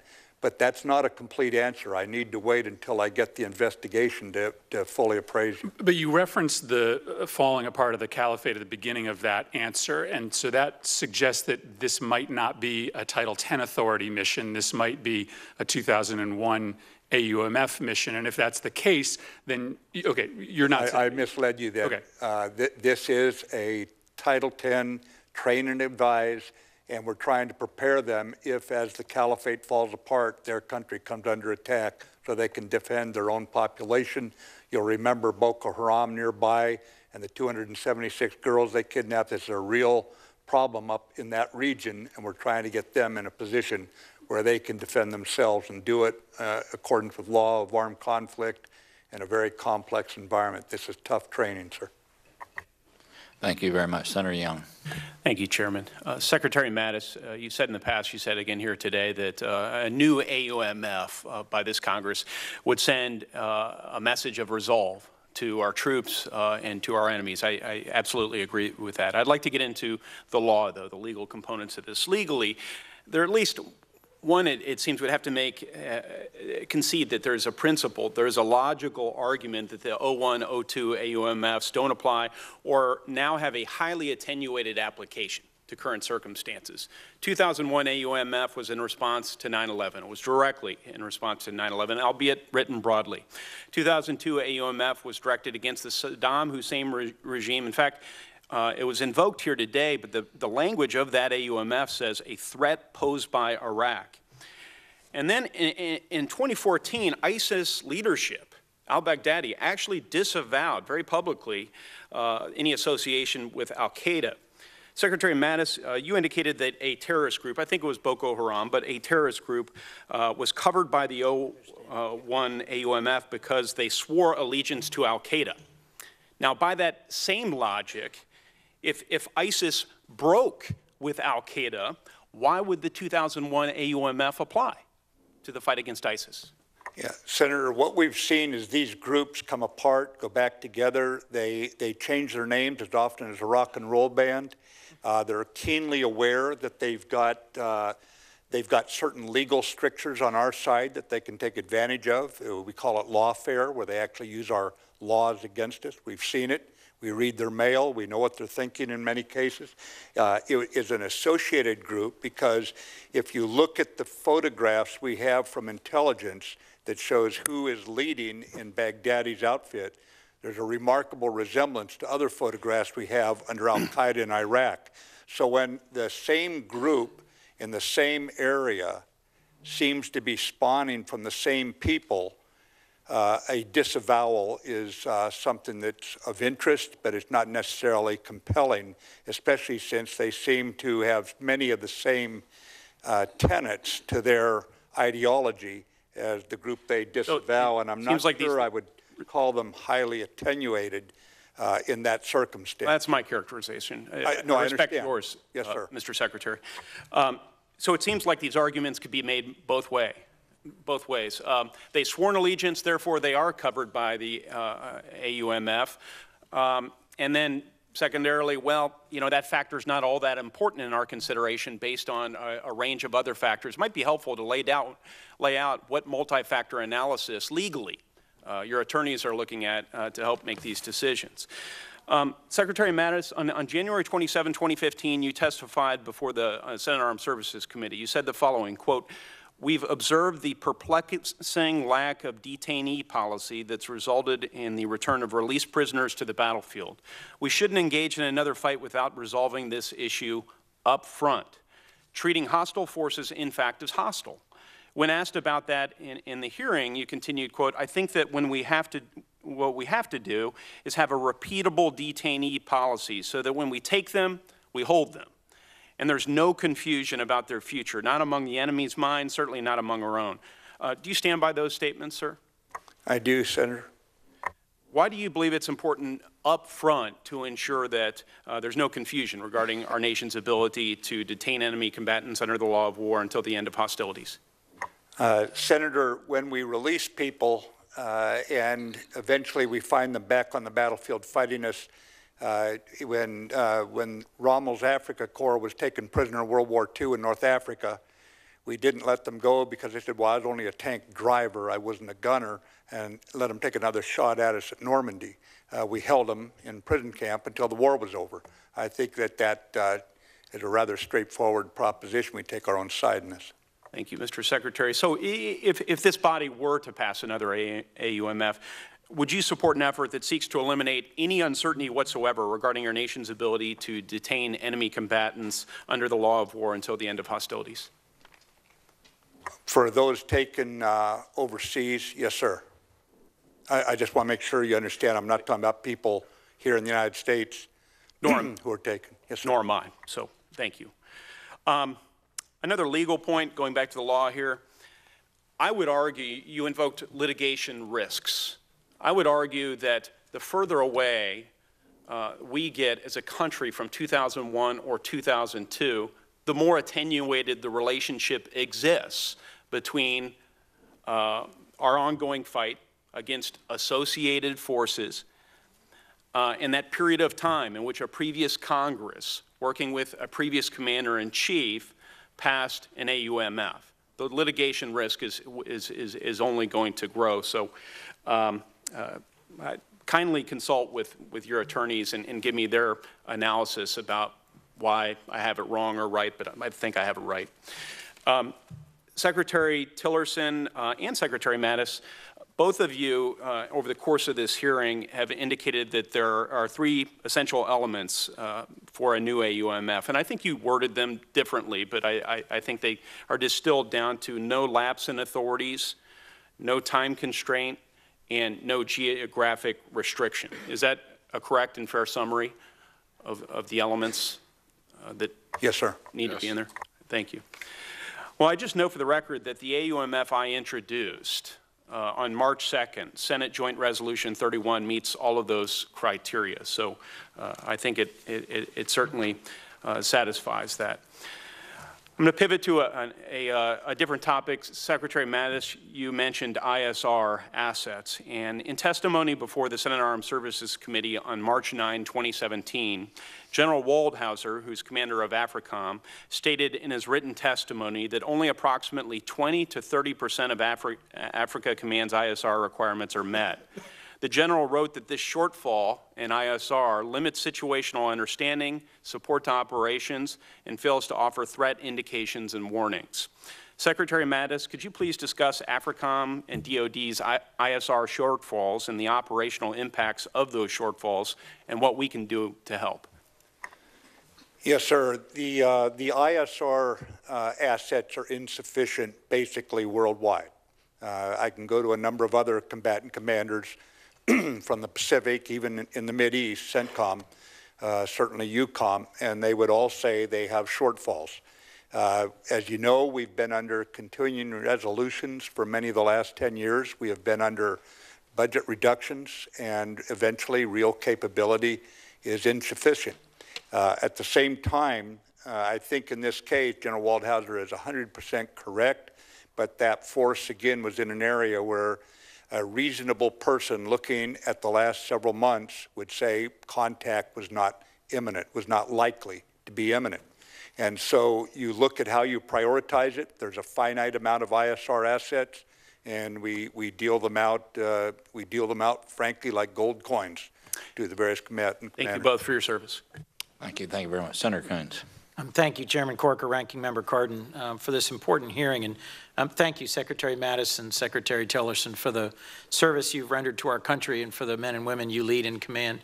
I think it's important that we as a committee come together in a bipartisan way and provide you with an updated authorization for the very demanding and difficult work that your men and women are doing around the world.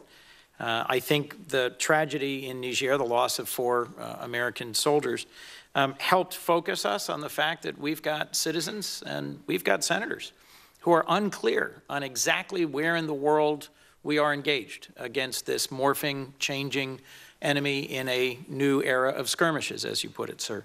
And in the opening list you gave of roughly, I think, 19 countries, I'll tell you it's striking. A majority of them are on the continent of Africa, in a region that is not that familiar to many senators and many Americans. So I'll just assert that I believe it to be in our national interest to have a renewed, clearer, strengthened authorization of the very difficult work that you and the folks you lead are doing around the world. And I take seriously the risk presented of potentially emboldening our adversaries and undermining confidence of our coalition partners if we do it in a way that is rough-hewn. But at the same time, it just defies my sense of our role to accept that a 2001 AUMF, where, as Senator Flake put it, fewer than 1/3 of the currently serving Congress voted for it, has become so attenuated, I think was your phrase, so convoluted, that it's hard to trace a path from 2001 and al-Qaeda in Afghanistan to young American men and women serving in the Philippines or in Yemen or in Niger. So we have to do this, I think, together. And I find it beyond my ability to get my head around that we must authorize an unlimited war that has no limits of geography, of time, or of an oversight mechanism. So I commend my colleagues who've put together what I think are strong drafts and that attempt to tackle this. And I frankly think on both sides we're going to have to make concessions in order to provide our warfighters and our diplomats with the authorization that makes it clear what we intend to do and for how long we intend to do it. I think that strengthens our country. I think that shows democracy at work, but it also means we're going to have to take some risks. Talk to me, if you would, for a moment about how we make sure that our citizens, that our senators, know where we are fighting beyond the current system of notification, because I think it is not fully effective. And what do you think is the appropriate level of public transparency for military deployments outside of areas of active hostility? Is it helpful? Is it important? And how do we strengthen accountability to the Senate and the public of where we're deployed, and what are the limits on that? Senator, I would just say that in my department's case in FY16, we submitted 901 reports to the Senate, which for the number of days you're in session is about 6 a day. It has been added in FY17, another 175, so we'll be submitting 7 reports a day.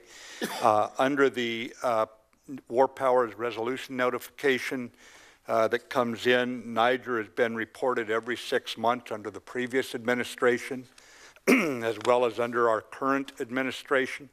The most recent in June reported about 645, thanks to the appropriations by the Congress to work on an airfield. We have actually got probably 150 more there right now, engineers working on an airfield with the money you provided to make the airfield that will provide more ISR opportunity for our troops in that region.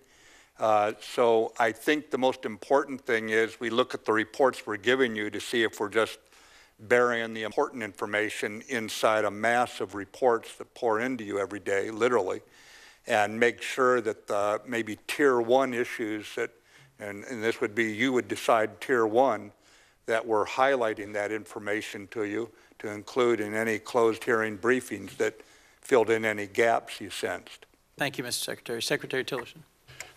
Well, Senator, I think what you've really put your finger on is what is, I think, concerning.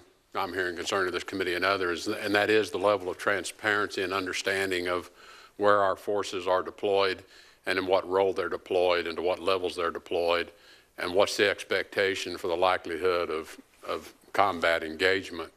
But I also think that when I consider the current AUMF, and I don't want to pretend to know what the intent of Congress was in 2001, but quite frankly, maybe the intent recognized that this was a completely different situation than we've ever faced before. This was not a sovereign state actor that we could do a war declaration against. And war declarations, I think as Senator Johnson pointed out, don't have timelines. We didn't tell the Japanese we're going to come out and fight for 3.5 years and then we're going home. And we've done that. We've done that under this AUMF. We've announced withdrawal from Iraq, and we see what happened. ISIL emerged and created an enormous caliphate. So anything that signals our intentions, this enemy takes advantage of that. We have now learned that lesson multiple times. So I do appreciate that the issue over what congressional control or oversight there is for this authorization. On the other hand, Article 1 gave the Congress the right to declare war. Article 2 gave the Commander-in-Chief the right to conduct the military affairs. And I think the founders recognized in writing Article 1 and Article 2 that you can't fight war by consensus. You can't fight war with a collective approach. There has to be one Commander-in-Chief to fight the war, because someone has to take the hard decisions to win. And so the separation is there, I think, in Articles 1 and Article 2. And the reason there is not a declaration of war here is because, as I indicated earlier, the situation, the circumstances don't give rise to a declaration of war, which then puts into motion a number of other authorizations. So I think the authority has been properly used by the Congress in the 2001 AUMF.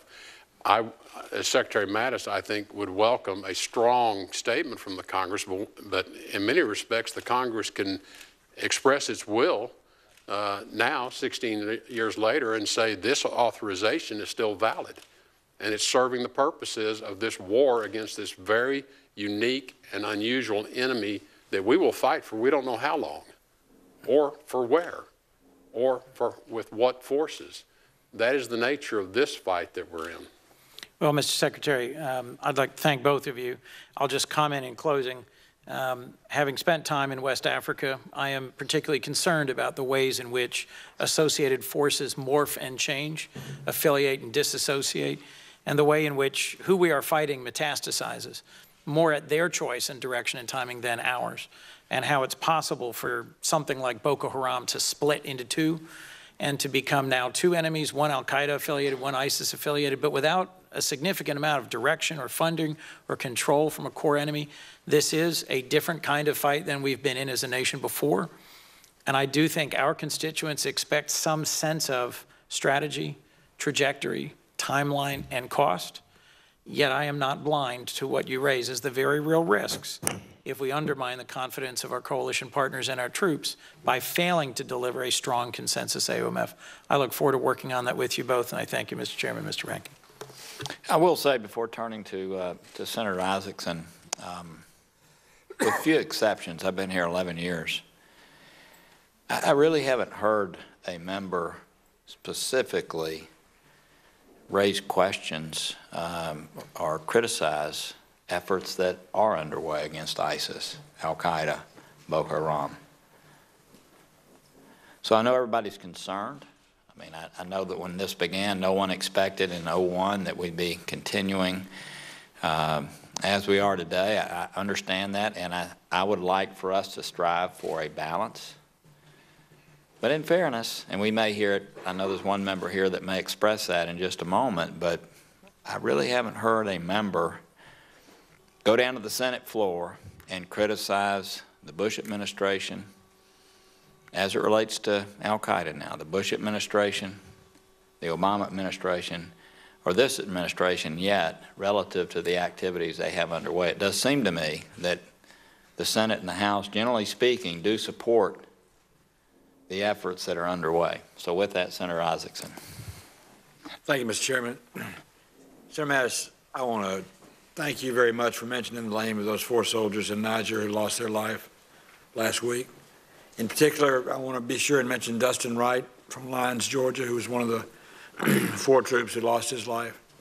I want to thank you and repeat what was told to me in a Kroger grocery store in Marietta, Georgia this past weekend when I was home about a lady who came up whose son is in the United States Army, volunteered for the United States Army, is overseas now. She talked about how proud she was for him to be serving under people like you and the leadership we have in our country. So I want to thank you from the bottom of my heart for that, but also tell you that's what the people on the streets are telling me. Now, Senator Coons and I go way back. And in fact, the chairman and I traveled to Africa and went to Darfur. We were the 2nd and 3rd senators ever to go to Darfur, if I remember correctly, and saw some of the horrible things that are happening in Africa. And I appreciate on the one hand what Senator Coons said about how complex the continent of Africa is and how many players there are and how hard it is to keep up. But I think that underscores the reason you just can't write an AUMF with restrictions or try and be so prescriptive in the way you prescribe the geography where they can fight or the tools that they can use or anything like that, and do so without risking the life of your own troops. I was in the military. It's been a long time ago. We had muskets back then, but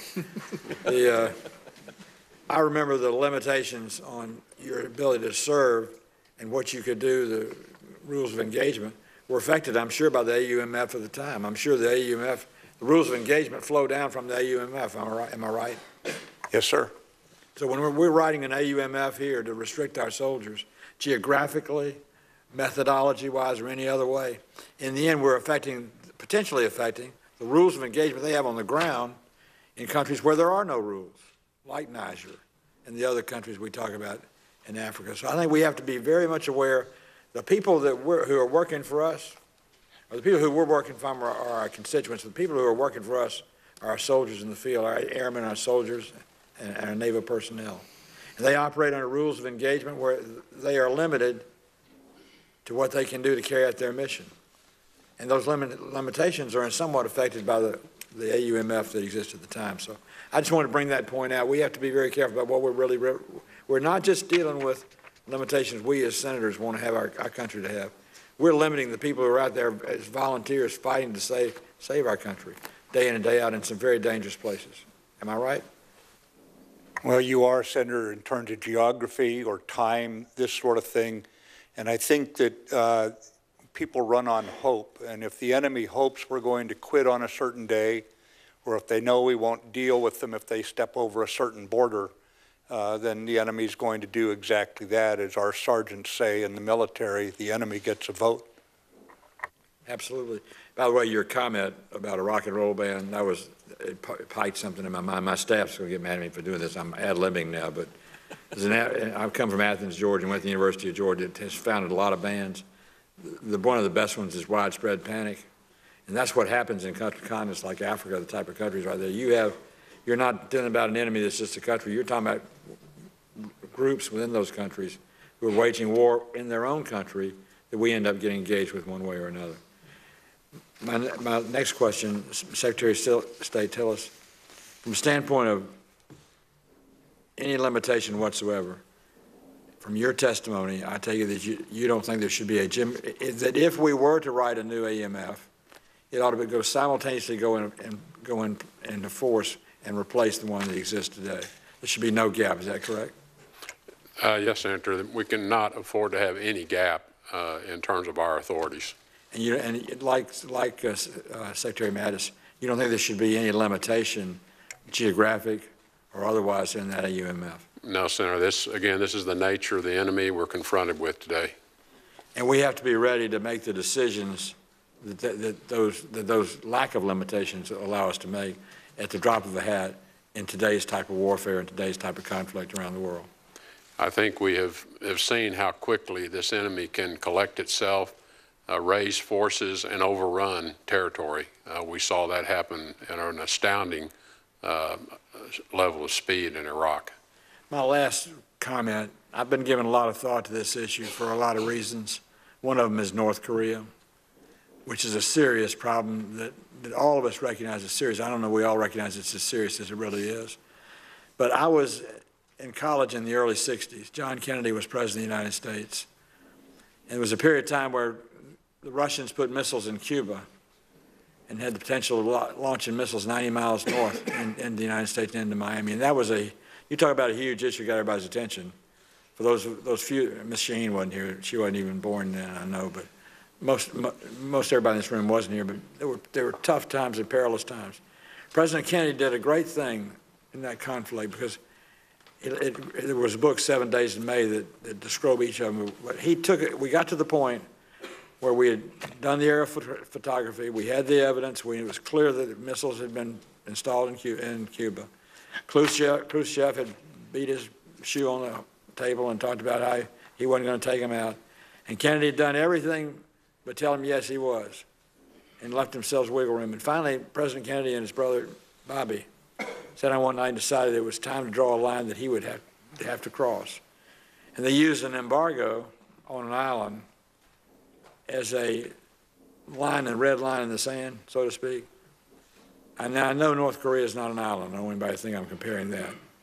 But what I am saying is if there was a non-lethal but provocative way to force them to have to come into the game that they've started with, the North Koreans, we're getting close in my mind to that point. I know y'all are thinking about it every day, and the last thing I would want you to do is talk about it because he's over there in North Korea watching our television right now anyway, getting his intelligence. But we're getting close to that particular time in the history of our country where there's an example of how you go to the next step without necessarily risking a life, but by drawing the line in the sand that somebody's got to cross, or else you do end up engaging with them. So I just wanted to throw that thought out. I didn't want you to have to respond to it, but I thought it was a great example of leadership by a great president at that time, and a time that certainly was similar to what we face today with North Korea. Thank you. Thank you very much. Senator Markey. Thank you, Mr. Chairman, and thank you both for your service. During the last Congress, and again this past January, I introduced the Restricting First Use of Nuclear Weapons Act with Representative Ted Lieu.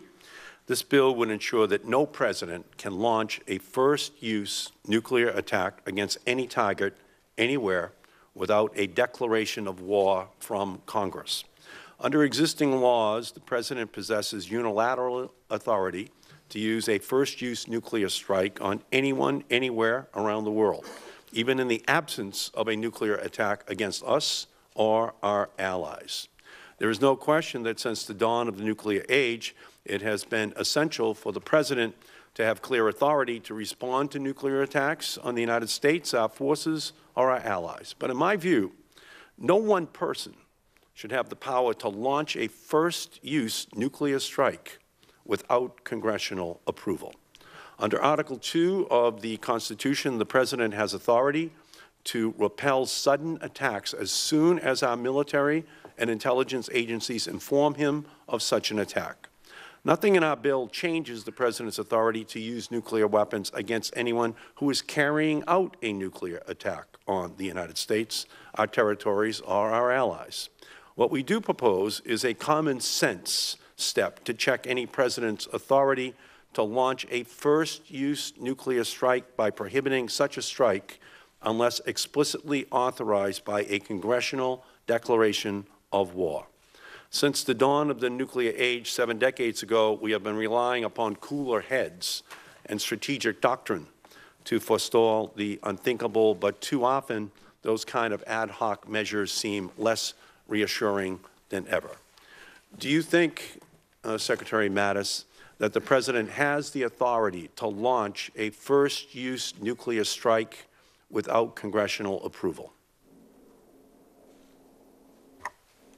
Senator, first, I would not say it's ad hoc. It's extremely rigorous, the discussions and the step-through process for decision-making. And I just prefer not to talk about a hypothetical that we have never confronted since we basically, in the post-World War II time to today, we've never had something like that come up. Do you contemplate a circumstance within which the President of the United States could launch nuclear weapons against another country where that country has not launched nuclear weapons against us? If we saw they were preparing to do so and it was imminent, I could imagine it. It's not the only tool in the toolkit to try to address something like that, but I believe that congressional oversight does not equate to operational control. I think that we have to keep trust, keep faith in the system that we have that has proven effective now for decades. Well, again, we're in a circumstance now where the President talks, at least elliptically, to preventative war, which would mean the United States launching nuclear weapons, potentially, against North Korea, as we did in Iraq, that is not nuclear weapons, but starting a war in order to disarm Saddam of nuclear weapons. That was at least the ostensible justification that Dick Cheney gave 2 days before the war began. So, in your opinion, is there a circumstance under which we would be able to use nuclear weapons if we had not been attacked with them? The question again, please, Senator. Again, I'm coming back to this question of whether or not there is a scenario under which a first strike using nuclear weapons could, in fact, be used by the President of the United States without consulting any member of the United States Congress, much less the entire Congress in its entirety. Senator, again, it's a hypothetical. I think that if there was an imminent strike and it was the only way to stop it, and I'm not saying that would happen, there may be different tools, conventional tools to stop it, but he has a responsibility to protect the country. Well, I think it's too important a subject for the United States Congress not to be informed as to what the circumstances are under which we would use nuclear weapons first. I think that it's imperative for you and Secretary of State and others, if necessary, to give us the classified briefing as to what those circumstances might be, as to when you think they would have to be used. They could be used without ever consulting the Congress at all. Would you be willing to come up and to give us a classified briefing on when you think first use of nuclear weapons is appropriate when we have not been attacked? Senator, I have a record of never being reluctant to come up and speak. Some hearings are best in closed session, but I am often reluctant to speak to hypotheticals, but I can certainly go partway down that road in terms of what might occasion something like that, like an imminent attack, yes. Well, in my opinion, no human being should have the authority to use nuclear weapons if there has not been an attack. We are the most powerful military in the world, Air Force, Navy, Army.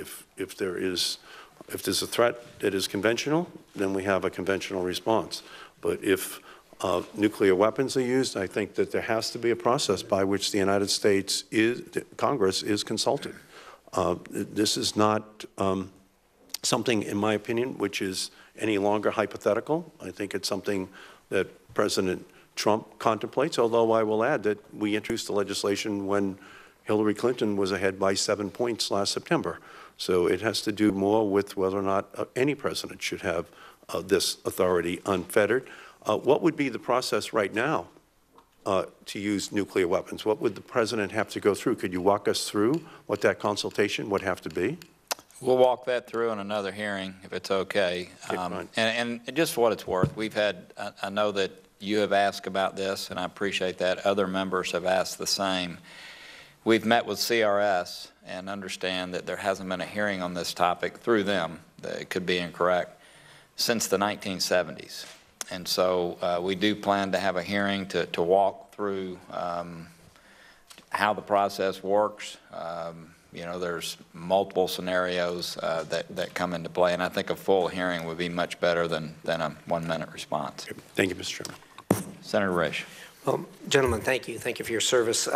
You know, I've been 9 years on this committee and the Intelligence Committee, and I've sat through literally dozens and dozens and dozens of debates, arguments, hearings, witnesses on AUMF and trying to redo the 2001, 2002, or replace them and do a new one.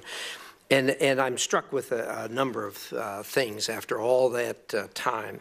Number one, everybody wants to do something. Everybody wants a new AUMF.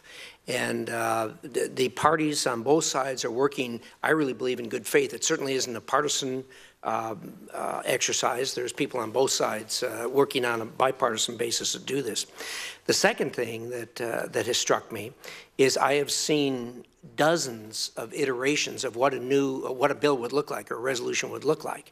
And the problem is we get high-centered on the details. And after listening to all this, I'm a little pessimistic about whether we can actually do something new. The old system is in place, and with all due respect to my really good friend, Senator Flake, you know, none of us voted on the original 2001, 2002, but we vote every year on this when it comes to the appropriations. In fact, at times, we vote multiple times a year, depending upon how many CRs that we do. So Congress could stop fighting ISIS if we wanted to. You know, we all the time put restrictions on funding as to what the money cannot be used for, and we're pretty successful in that regard when we do it. The problem is, of course, we both know that the will is different than what we'd like to see in a perfect world. So I agree with you. We didn't vote on it directly, but all of us here have had a say every single year.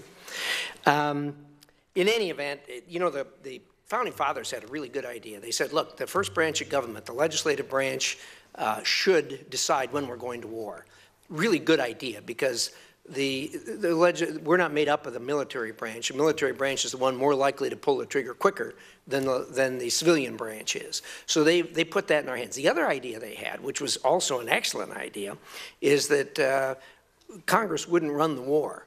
As has been pointed out here, you can't have the politicians running the war. You need a commander-in-chief, and that was a really good idea. The difficulty, of course, today is things have changed so dramatically since the time that was done. War fighting has changed. On top of that, those guys couldn't possibly have thought that a war we're fighting is against non-state actors, against people that are dispersed all over the world with a common idea of what they want to accomplish, and it's so different today than what it was then.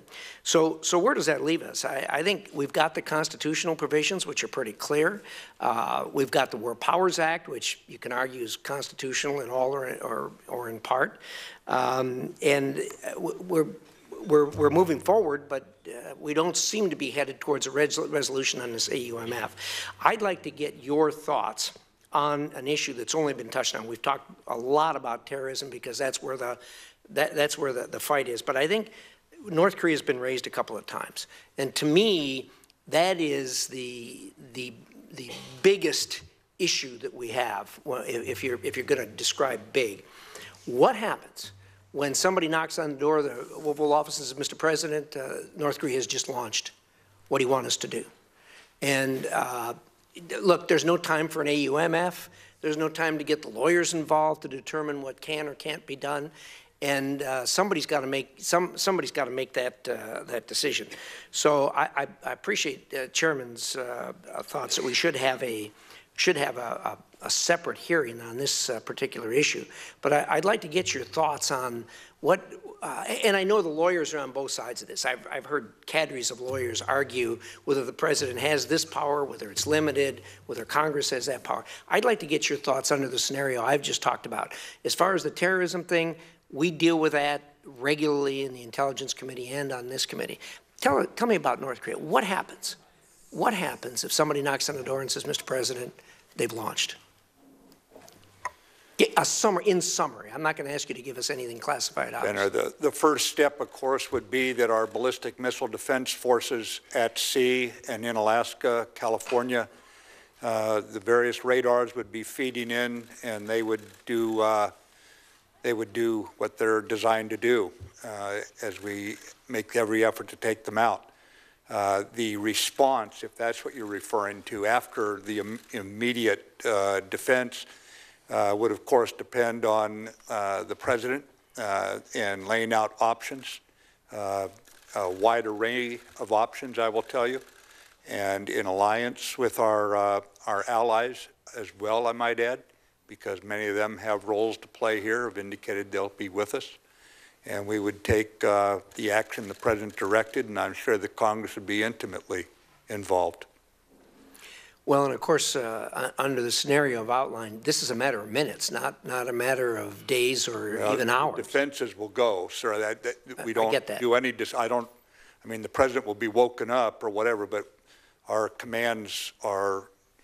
We rehearse this. I will just tell you, routinely. I get that. I'll just leave it at that in this open session, sir. Secretary Tillerson, do you have anything to add to that? Well, I think as Secretary Mattis indicated, we do have defensive mechanisms which are in place. There would be some judgment made as to the effectiveness of those, and then there'd be some judgment made of whether a necessary and proportionate response is required. You know, one of the strengths of the last 70 years has been the deterrence. The fact that no president, Republican or Democrat, has ever forsworn the first strike capability. That has served us for 70 years. So I think any consideration of foregoing that does change in a I think, a very material way, that deterrence, the strength of that deterrence. So I agree, Mr. Secretary, and also it seems to me that the enemy we're dealing with here with in North Korea, that deterrence issue does not seem to be phasing them, because either a man would have to be absolutely crazy or incredibly stupid to not know what was going to happen after that. My time's up. Thank you, Mr. Chairman. So I think in that scenario, it's about a 15 to 20-minute process before response takes place. And again, I think it would be very edifying for us to walk through that. Before I turn to Senator Kaine, Secretary Mattis, you've I know, said on several occasions that you think it would be great if Congress spoke with one voice on this issue and showed support. And look, I hope we're going to have an outcome here that does that.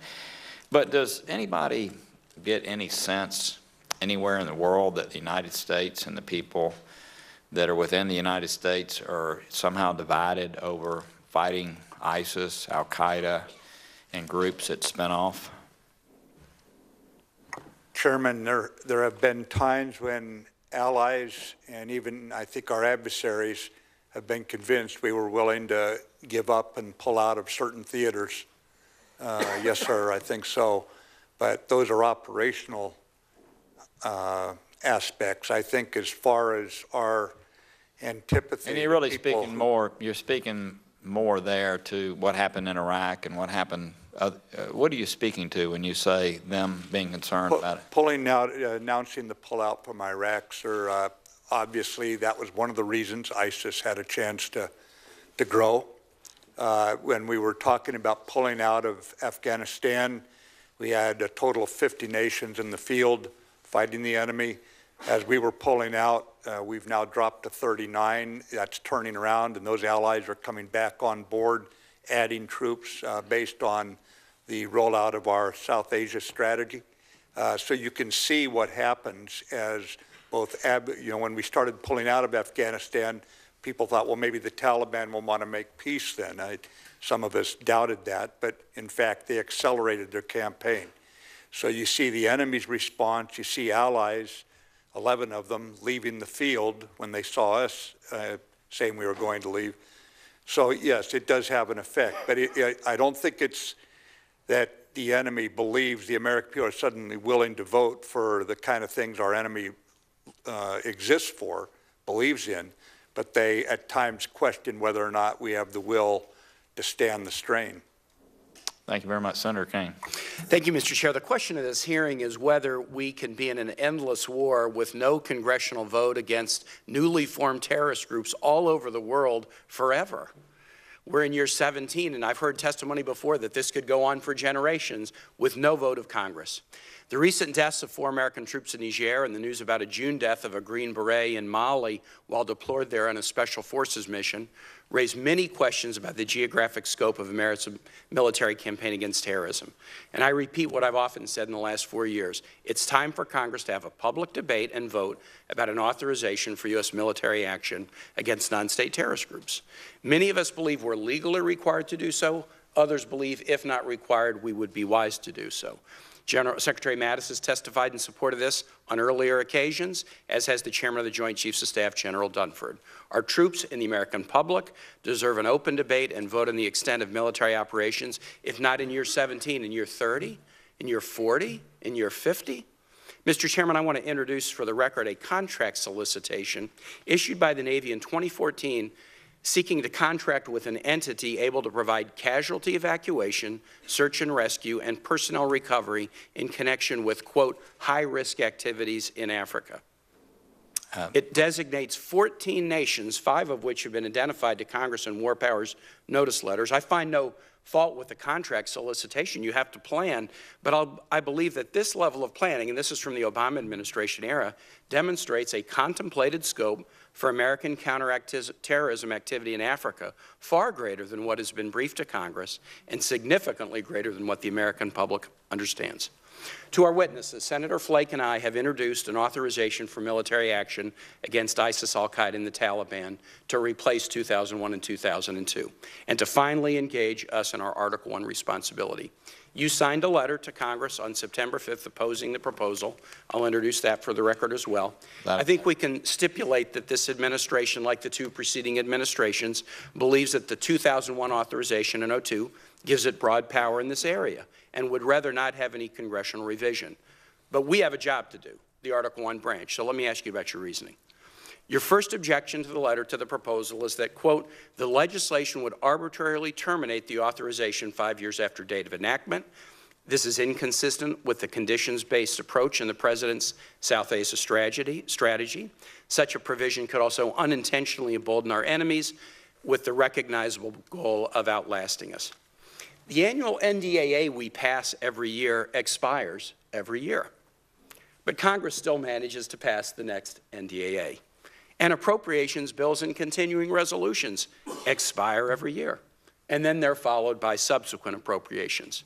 And other critical national security legislation must have legislation like FISA, for example, commonly have an expiration date and a need for congressional reauthorization. Do either of you view the annual expiration of the NDAA or defense appropriations as Congress, quote, arbitrarily terminating our support for the military? No, sir. We have several hundred years that this works, maybe imperfectly with continuing resolutions, but I suggest the AUMF is substantially different. Do you have any evidence that the annual expiration of the NDAA or defense appropriations unintentionally emboldens our enemies? The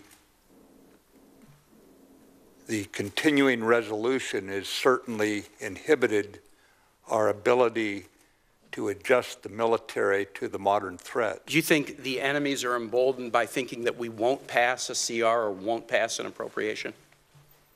I don't think they understand those kind of intricacies, whereas an AUMF is a statement of purpose.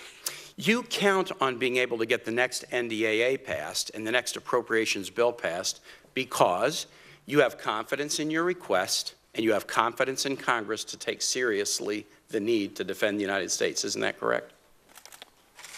That's correct, Senator. My reservation is that, for example, I have several dozen people who've been waiting some time for hearings in order to give me the civilian oversight of the Department of Defense we need and respond appropriately in keeping Congress informed. And I can't seem to get floor votes on some and certainly hearings for others. So I think it's the speed at the speed of relevance for something like this. We'd want to make certain that where you get into what could be construed as the, not just the oversight, but the management or direction of this fight has a degree of continuity that destroys the enemy's confidence that they can outlast. If you deemed it advisable at the end of 5 years that we should continue the battle against these authorizations, do you doubt your ability to make the case to Congress, or do you doubt the ability of Congress to take seriously the need to defend the nation against terrorist organizations? Sir, I'm not in the political realm. I realize I play a political role up here, but I'm probably not. You don't doubt the will of Congress to battle non-state terrorist groups, do you, Secretary? Sir, this war is so non-traditional that I think we are. I understand that, but you don't doubt the will of Congress to defend the nation against non-state terrorist groups, do you? No, I do not. A second objection, if I could, because I'm sorry I'm having to move, is that the resolution includes a definition of associated persons or forces that's inconsistent and could result in unnecessary uncertainty. The definition says associated persons or forces are individual or entities other than a sovereign state that are part of or substantially support al-Qaeda, the Taliban, or ISIS, and are engaged in hostilities against the U.S. armed forces and other personnel. I'm just going to leave that for the record. I think it's crystal clear, and there's no uncertainty about it. The third and final objection in your letter is that the joint resolution would create a cumbersome congressional review process for use of force against new associated forces or in new countries. Let me ask you this. Does the administration object to having to identify to Congress the associated forces we're targeting with military force? To notify us? I believe that under the Article 2 of the Constitution, the President has the authority to declare a threat to the United States as the elected Commander-in-Chief. Do you object, does the administration object to notifying Congress of the associated forces against which you're taking military action? I don't think so, sir. We've been very forthcoming with that very information. And do you object to the need to notify Congress of the countries where military action is undertaking place? You do that in the War Powers letters, correct? We do it routinely, sir.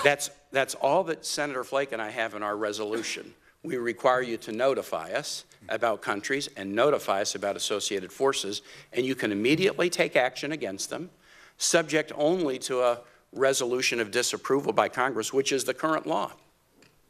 Just, if I could just conclude, Mr. Chair, based on the answers in this quick thing, and it's tough to do it so quickly, I have a hard time understanding the opposition to the resolution as anything other than we don't want congressional oversight.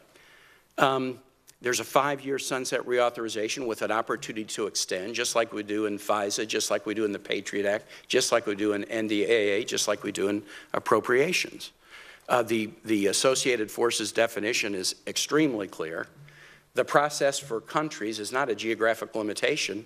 It's just a notice requirement that Congress can then affirmatively take steps under the normal rules of the Constitution to rebut.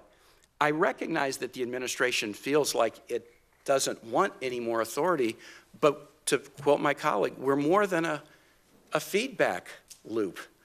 This is a constitutional power, and we shouldn't be putting troops into harm's way and as Congress standing back and trying not to have our fingerprints on this when it's mutating all over the globe. And again, I think it's a forever war, and I worry deeply about handing the power over to presidents to do this without the need to come to Congress at all. Thanks, Mr. Chair. You did a good job. I do have remaining time. I do want to say that what the senator said is true. I mean, you just have to notify the countries. You just have to notify the additional groups. So that part is not cumbersome. I would ask, and this was going to be a cue from us anyway, but I'd like to know what the problem is with the associated forces. It does appear to be very broad, and I would like, if it takes a classified response, we'll be glad to take it. But I don't understand what the problem is with associated forces, and I think it would be, I actually ask, and I know you'll send me a response to that. I appreciate it. Senator Paul. You know, I think it shouldn't surprise any of us that administrations, Republican and Democrat, come to us and say they believe in unlimited Article II power to execute war. What should surprise and worry us, though, is that it seems like they also argue that they have virtually unlimited power to initiate and to execute war, and that's where the real problem comes here. I'm pretty much like everybody else. Execute the war. I don't want to have you restrained. Rules of engagement. I want to engage and kill the enemy. But initiation of the war was given to us. Madison wrote that the executive branch is the branch most prone to war, and therefore with studied care we gave that power to the legislature. And so while some would argue, well, we can just not appropriate money, that becomes very difficult. Even in Vietnam, nobody wanted to cut off the money because no one wants to be accused of not giving money to soldiers in the field. So our real only chance of preventing war is not to initiate the war. The problem we have with you coming forward to us and saying, my goodness, you will not even tell us that we're not going to have preventative war or preemptive war with North Korea. This sends a signal, not just that we're willing to do first strike, but what signal does it send to enemies of other nuclear powers, enemies of Russia, enemies of China, enemies of Pakistan, of India, that we're reserving the right, if we don't like what weapon you have and we think it might reach us, we may as well just take you out. I mean, look, Pakistan and India are pointed at each other. You got Israel pointed at Saudi Arabia, pointed at Iran. You have all of these enemies, and if we're going to assert that, yes, we have the right and the will and we will take preemptive war against a nuclear power, I think that's very troublesome. But if we want to fix it, we should fix it. You know, we complain, administrations want to take power, we should reassert our power. It's not just us. It's been generation after generation of Congress just acquiescing in this. And while I applaud the AUMF that's being put forward as asserting our authority, if it doesn't limit the authority of the executive, I'm not sure we're a lot better. My problem, the executive branch thinks it's too restrictive. I think we'll still authorize war in 34 countries, at least 7 for certain, but probably 30 some odd. So when we look at this and we want to ask whether or not there should be limitations, whether or not we are prepared to be involved in perpetual war, or whether we're prepared to let any president involve us in perpetual war, we have to think about this.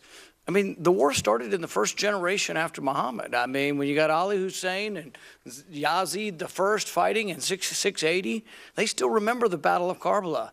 The Shia still mourn that battle 13 some odd years later. Are we willing just to not have any more votes and say the vote in 2011?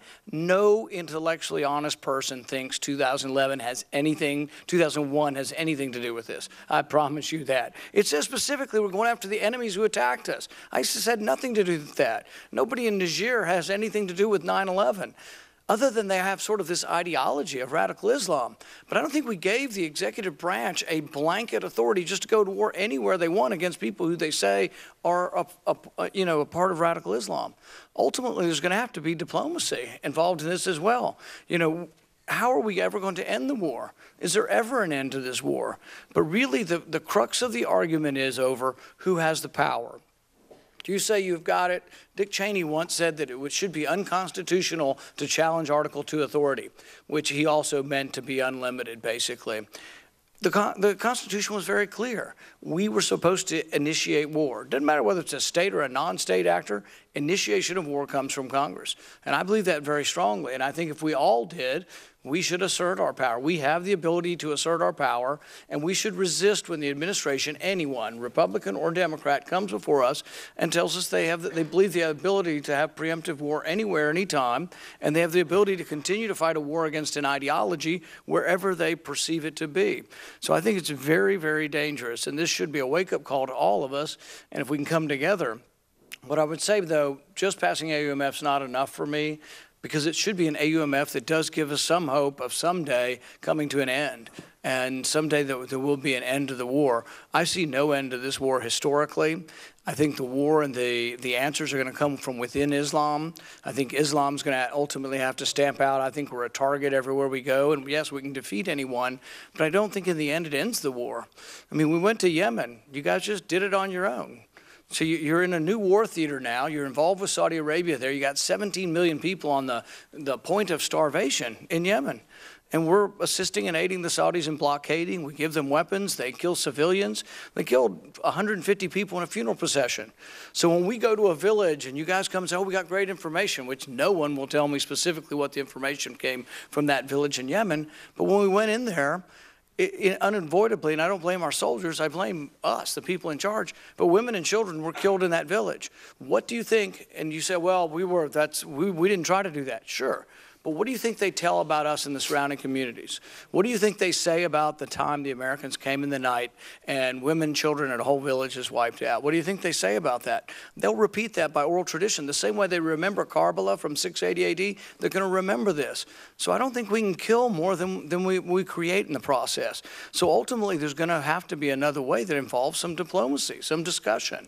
It doesn't mean we can't resist the enemy, and we shouldn't, but it shouldn't be your power. I'm here to say very forcefully it is not your power. But the only way we'll ever change that is if we as a body stand up and say enough's enough. We are going to reassert the power of the Senate and the power of Congress to determine these things. And we could, and my admonition is to do that. I'm alarmed today to find out that Article 10 basically has us involved in civil wars in Africa. So we can call it any kind of euphemism we want, train and equip.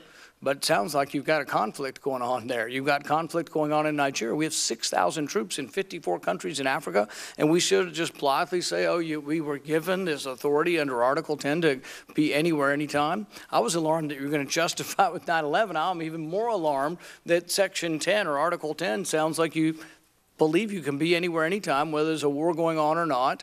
And we can say it's train and equip, but I suspect there's more going on in Niger than train and equip. But I don't think there is ultimately a question in there other than a hope that we as a body would pull together and stand up and resist, not because you're bad people, you're good people. You served your country. You want what's best for your country. All our soldiers are. But the balance of power. Madison said we would pit ambition against ambition. So we would check and balance each other. We haven't been checking and balancing the executive branch for 60 some odd years, maybe longer. So we need to stand up. And that's my admonition to our body. And I don't think I'll change your minds, but it is an admonition that we should have a real full-throated debate. And I thank the chairman for the beginning of this. Thank you. No, thank you very much. And my guess is under Title 50 authorities, there is a great deal underway that the American people nor us are aware of, but that's part of what we're dealing with here. Senator Merkley. Well, thank you, Mr. Chairman, and thank you to both of you as secretaries for your management of perilous circumstances around the world. Secretary Tillerson, I believe I understood you to say that the retention of the potential for first use with nuclear weapons has been a foundational doctrine that has helped keep the peace over the last, I think you referred to 70 years. Did I catch that right? Yes, Senator. Yeah. I would say that maybe not. It has not generally been the retention of the potential for first use. It has been assured destruction, assured retaliation that has kept that peace. And there is a significant difference between the two. And I believe I heard one of you refer to that we hadn't really considered the use of nuclear weapons after World War II. I'm not sure if I heard that right. Did I hear that right? Senator, I said that we have not initiated the use of nuclear weapons since World War II. Great, and that would certainly be very accurate, but we have had serious conversations about the potential of using a nuclear weapon as a first-use weapon, both in Vietnam and in Korea. And Mr. Chairman, I'd like to submit for the record a CIA document that goes through, it's March 18th, 1966. There's no objection. Thank you. It noted they were analyzing, in the context of a debate about using nuclear weapons, the issues that might flow should we choose to do so. And they noted some of the following things. They said NATO would be badly shaken. They said once a taboo had been broken, there would remain no effective barrier to the expansion of such weapons. They said there would be great agitation in Japan, probably including the loss of facilities available to the United States. They said there would be accelerated momentum for nuclear proliferation, that there would be fundamental revulsion of the United States, including condemnation of the United States and the United Nations, that no British government that failed to condemn the U.S. would probably be able to stand, and that there would be pressure for immediate nuclear disarmament. This were the list of things that they talked about, big consequences. are these all kind of concerns that you all would share if the U.S. was to utilize a nuclear weapon against North Korea or another circumstance where it's essentially a conventional setting? Senator, are you asking with respect to a first strike or a use of a weapon under any circumstance? Use of a first strike with a U.S. nuclear weapon against conventional forces. I'm sure some of those conditions in that report are enduring. I'm not sure all of them are. I'd need to study it and give it greater thought. Secretary Mattis. I'd have to study it, sir. I will just tell you that we have not been discussing this sort of thing in any kind of an actionable way. Thank you. I am very, very pleased to hear that. I was very struck when I read this list that they would all be things that would probably stand up today if we were discussing them: the impact on NATO, our allies, the world attitude toward us, the effect on the British government, and so forth. I was almost like, wow, it could be a list for today's conversation. Turning to the 2001 AUMF, my colleague from Kentucky, and please correct me if I get this wrong, but noted that most rational people looking at the 2001 AUMF would not see a connection to the uses in which it's being employed today. Did I get that right?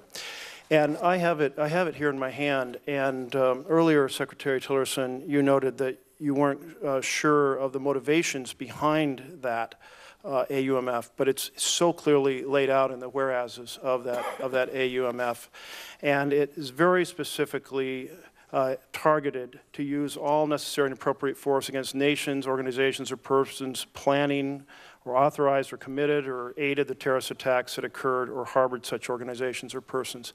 Completely about those 2001 attacks. The thing that I think all we're struggling with as a committee and our role in this constitutional balance is between a situation, a vision of the past in which our Constitution was framed around a declaration of war and then an executive who commanded forces in such wars, and the modern battlefield of the world in which there are terrorist groups scattered about, and whether what you're asking for, which sounds like permanent worldwide ability for the executive on its own to take on radical Islam. And that is quite a different vision than the one laid out in our Constitution. Am I describing it fairly in terms of, because I did hear no timeline, no geographic constraints, no restriction on type of operations. That sounds a whole lot like a permanent transition of power to the executive that really takes Congress out of the picture once that such an AUMF would Senator, that statement from the authorization goes on to say, in order to prevent any future acts of international terrorism against the United States by such nations, organizations, or persons. And I think you bring up a very valid point, because the Westphalian world that the Constitution was written in obviously has been thrown aside by these very powerful transnational groups that we see right now.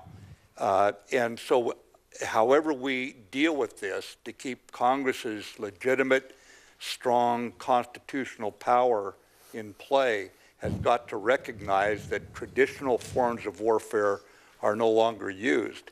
There are ways to do this. There's many variations that have been offered for AUMFs that could address this or in some ways will not address it. But I think we do have to recognize that Congress was very blunt that it was to prevent future acts of terrorism. Yes, and it sure was, by such nations and organizations that had been involved in planning, authorizing, and assisting the terrorist attacks on September 11th. Mm-hmm. But often I hear, and I think we've heard it a number of times today, that this has been reinterpreted to involve any associated forces. Now, there is no wording in this of associated forces. And it's often, I find in just academic discussions, people think that those words exist in here. Now, I do understand that the point that organizations change names and fracture and move on. But we are quite distant in purpose and time from these groups which attacked us on 2001. And the challenge here is, what if one takes this associated forces as an add-on to this, an implication of this, then the question becomes, isn't almost anything associated in the world? And where is that line? And that's a challenge for this committee and in dialogue with the executive to figure out what is that line. And that's what we're struggling with. And I, for one, am not ready to concede that the line should be wiped out with no geographic limits, no time limits, no style of force limits. Thank you very much. Senator Gardner. Thank you, Mr. Chairman, and thank you, Secretaries Tillerson and Mattis, for your leadership and your commitment to our country. A couple of questions. I believe, Secretary Mattis, you had stated that one of the advantages of Congress passing a new AUMF would be to show the resolve of Congress and the unity of Congress. What does that look like, though, a united Congress? Is that a filibuster-proof passage of an AUMF? Is that a 100-0 passage? What does a united passed AUMF look like? Well, I'm not sure it would have to be 100%, sir, but it would have to show, I think, a bipartisan embrace of the definition of the threat, and then at least sufficient congressional support for what to do about that threat, that we would see America standing up saying that's where we stand, if that helps, Senator. Under the AUMF that is currently in effect, has there been any material change to the authorities that you view, the President views, the AUMF through, that President Obama had not already defined that way, utilizing the same authorities, same reasoning? There's been some changes in the application. The rules of engagement issues. That sort of thing, but I can't think of any change in the authorities that we think we're operating under. And has there been any additional AUMF grant of authority since President Obama left office over the last 10 months? I don't believe so, sir. If you move from a Title X type of action to an AUMF type of authorization, what would that require? What would that look like? I think it would have to be an authorization that defines this enemy sufficiently that it does not restrict our operations in the field and sets a condition under which we are to fight for an objective. So we're in the Philippines right now under Title X, is that correct? In the Philippines right now under Title X, is that correct? Do we have special operators in the Philippines? Yes, sir, we do. And are they under Title X?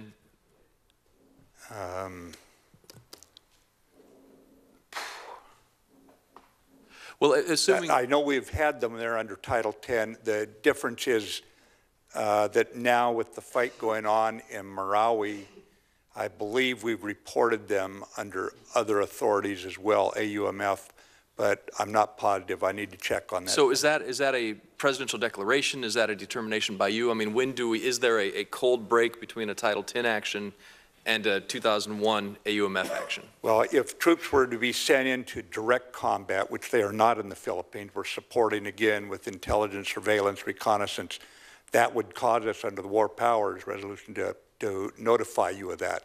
But I think we notify you of the troops there under our normal maintaining your knowledge of where we have troops deployed, not in a combat role. Quickly here, because I want to move on to North Korea. Quickly here, what is the most significant rule of engagement change that we've seen right now in our fight against ISIS from the previous administration to this administration? I believe it would be in Afghanistan, where we have authorized the troops there not to have a requirement for proximity to the enemy. In other words, wherever we see them, we can attack them. They're declared hostile, Taliban, al-Qaeda, ISIS, and there is no need for them to have to be in self-defense mode to call our air support, for example. And that goes to your question, your point you made on lawfare earlier. They knew that, correct? Our enemy knew that. They could utilize that rule of engagement against us, and that's your point on lawfare, that they were protecting themselves based on a rule of engagement, correct? Absolutely, And sir. we have made significant progress in the fight against terrorism because of a change in the rule of engagement, correct? And the tactics we've employed, yes, sir. Thank you. North Korea, Secretary Mattis, you said that North Korea was the most urgent national security threat facing our country. Do you still agree with that today? I do. Secretary Tillerson, do you agree with that? I do. Has there been, I've heard comments about first strike and nuclear capabilities. Kim Jong-un, to our knowledge, has not given up his first strike capabilities. Is that correct? Well, it's unclear what his striking capabilities are at this point from a nuclear perspective. But should he have a nuclear weapon, has he given up a first strike possibility? Not to my knowledge. Secretary Mattis? No, sir. Has anything in our nuclear chain of command doctrine changed between the previous administration and this administration? No, it has not. So the chain of command, the response, the first strike, that is all the same, correct? Yes, sir. Secretary Tillerson, you may or may not wish to answer that.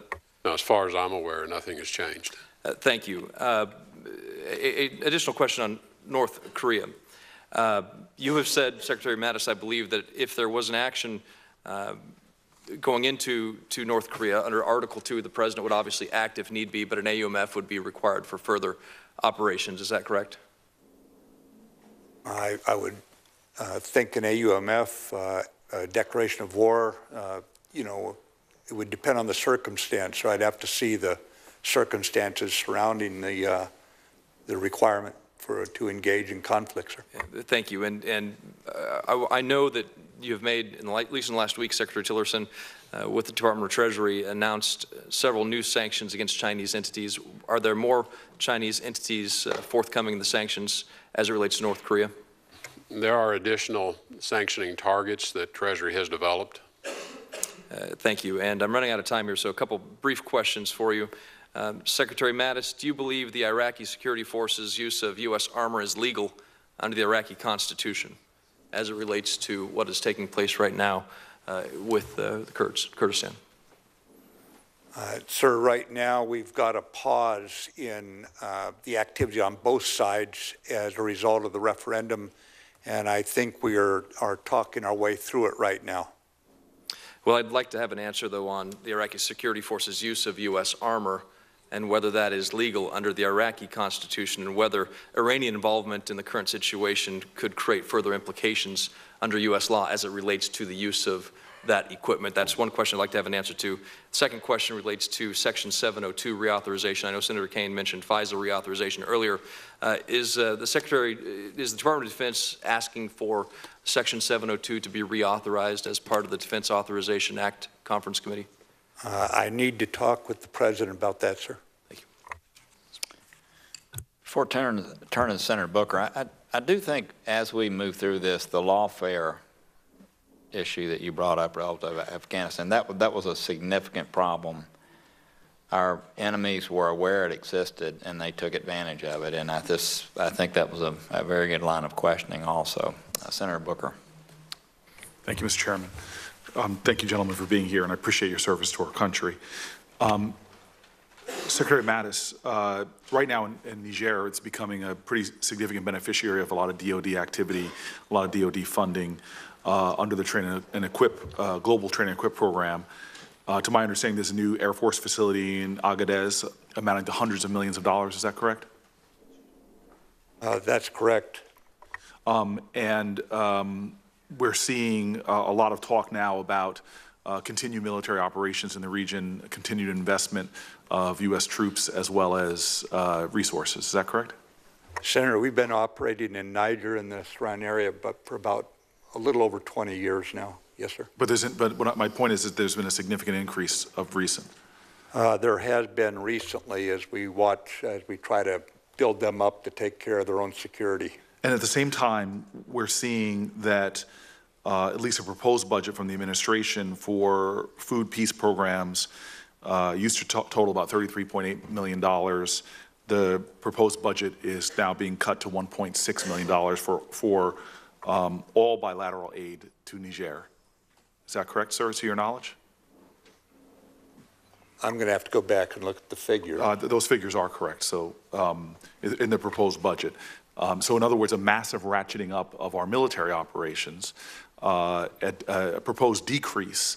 Now, I bring that up to you really because, and I think I've heard you talk to this, but I'd like for you to speak to it now.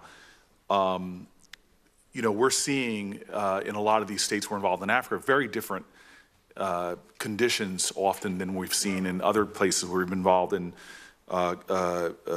train and equip programs or fighting, in the sense of what's happening with in a lot of these countries. Let's turn to Nigeria for a second. Nigerian military forces have conducted significant crimes, I would say, massacres of Shia Muslims in the northeast town of Zaria, in which over 350 people were killed. Nigerian Air Force bombed a displaced persons camp, killing 236 refugees, and injuring thousands more. In 2014, the military was accused of over 600 unarmed detainees, of killing over 600 unarmed detainees and interning them in mass graves. There has been very little progress or accountability for these incidents. And I guess I say to this because we seem to be involved in places like Nigeria, and you know that as we decrease efforts in stabilizing democracies, helping with food aid, creating an environment where there's stability, and we are involved in partnering with militaries that are responsible for atrocities, that creates an environment for more terrorism. Or do you disagree with that statement, Secretary Mattis? Senator, what we try to do is maintain our diplomatic engagement, our development support, at the same time provide sufficient security, which is by training them how to do their own security, behind which the development can occur to remove the root causes. Anywhere you see U.S. troops, Senator, you will find them schooling local troops. Part of our training is the law of armed conflict, is military ethics.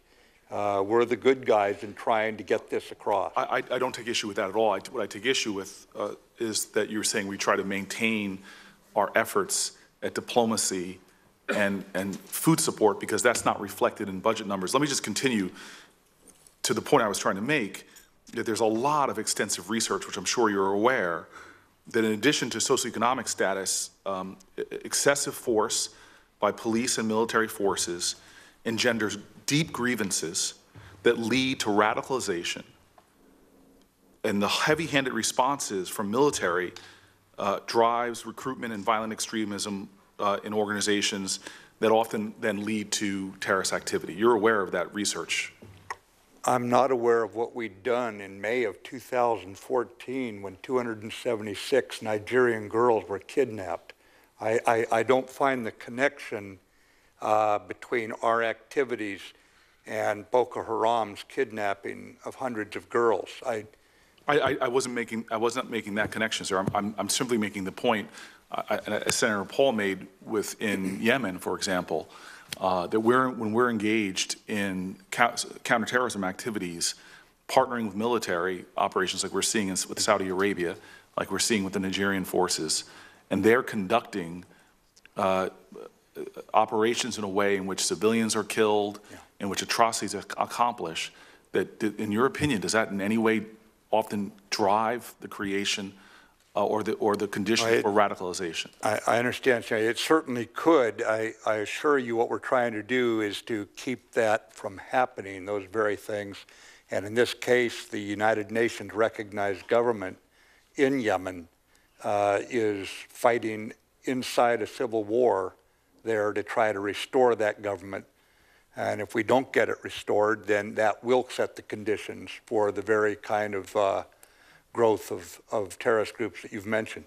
In Somalia, the language of your current notification of June 27th says the United States forces also advise, assist, and now accompany regional forces.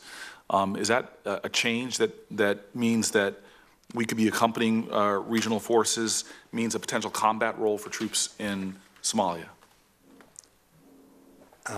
Yes, sir. However, our mission there is still to train and advise and assist them by accompanying them how to carry out their own security. We're not taking over the fighting from the Somali or the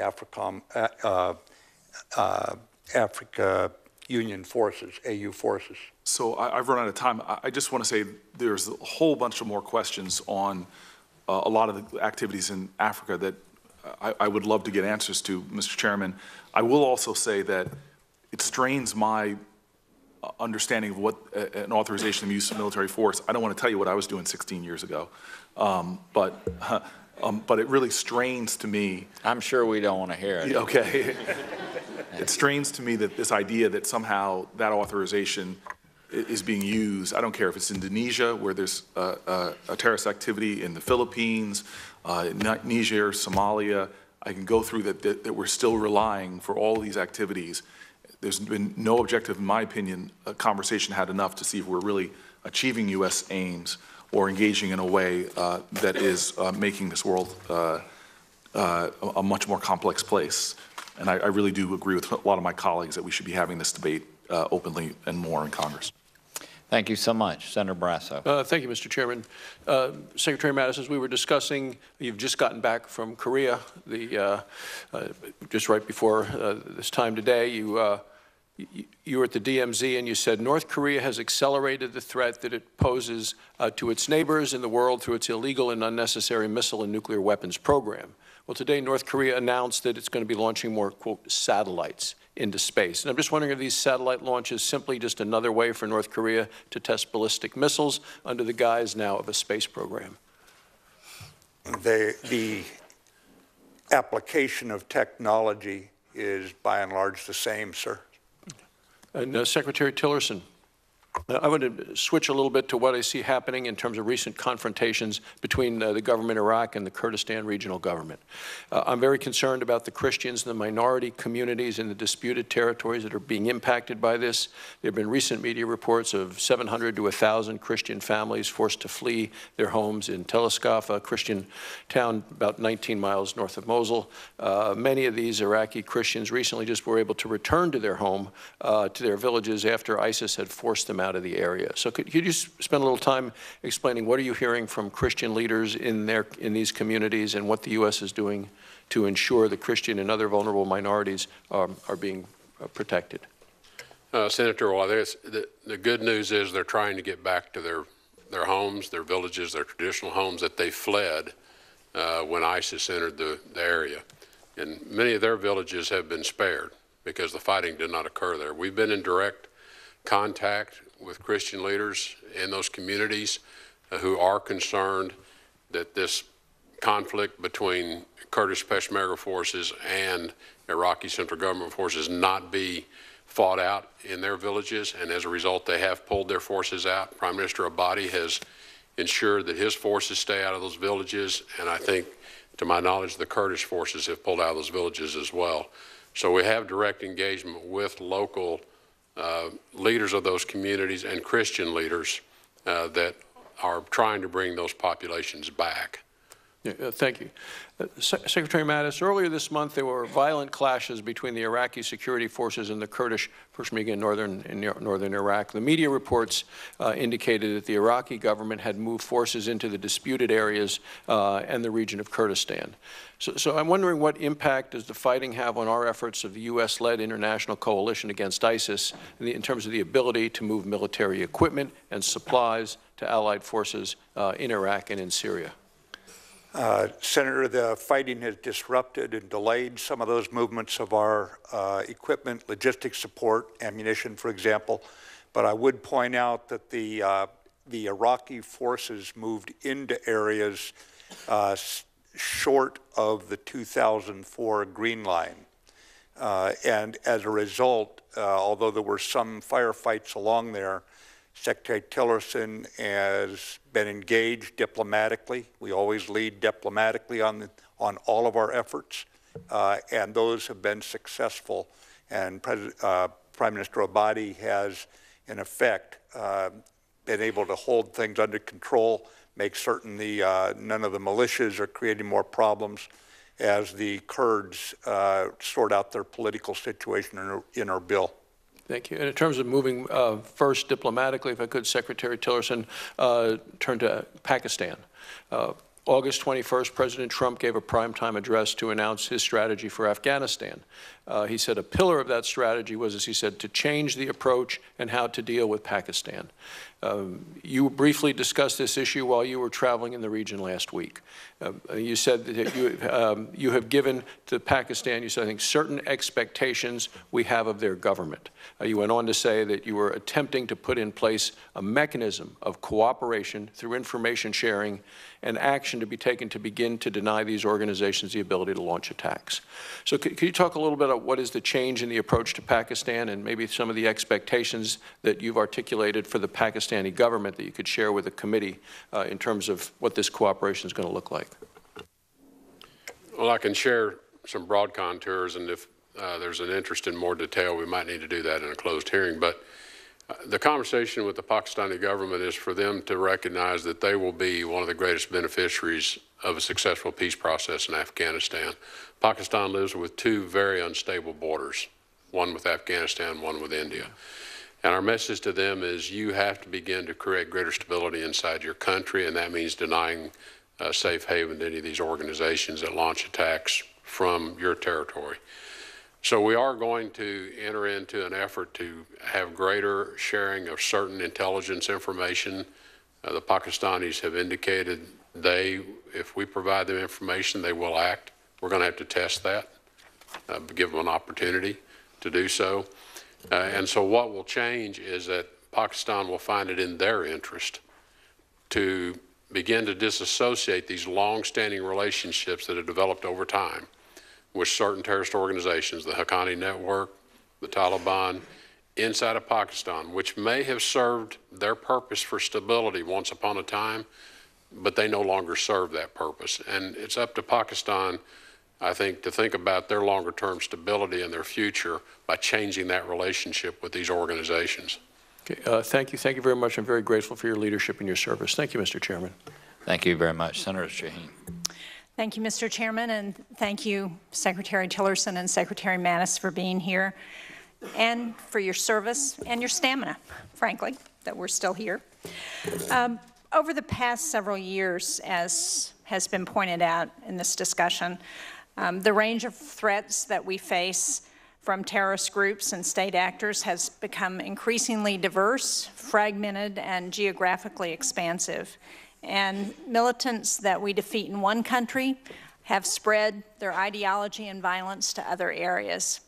Similarly, state actors like Iran and Russia are increasingly expanding their reach beyond their borders, particularly in the Middle East and Africa, where our troops are present.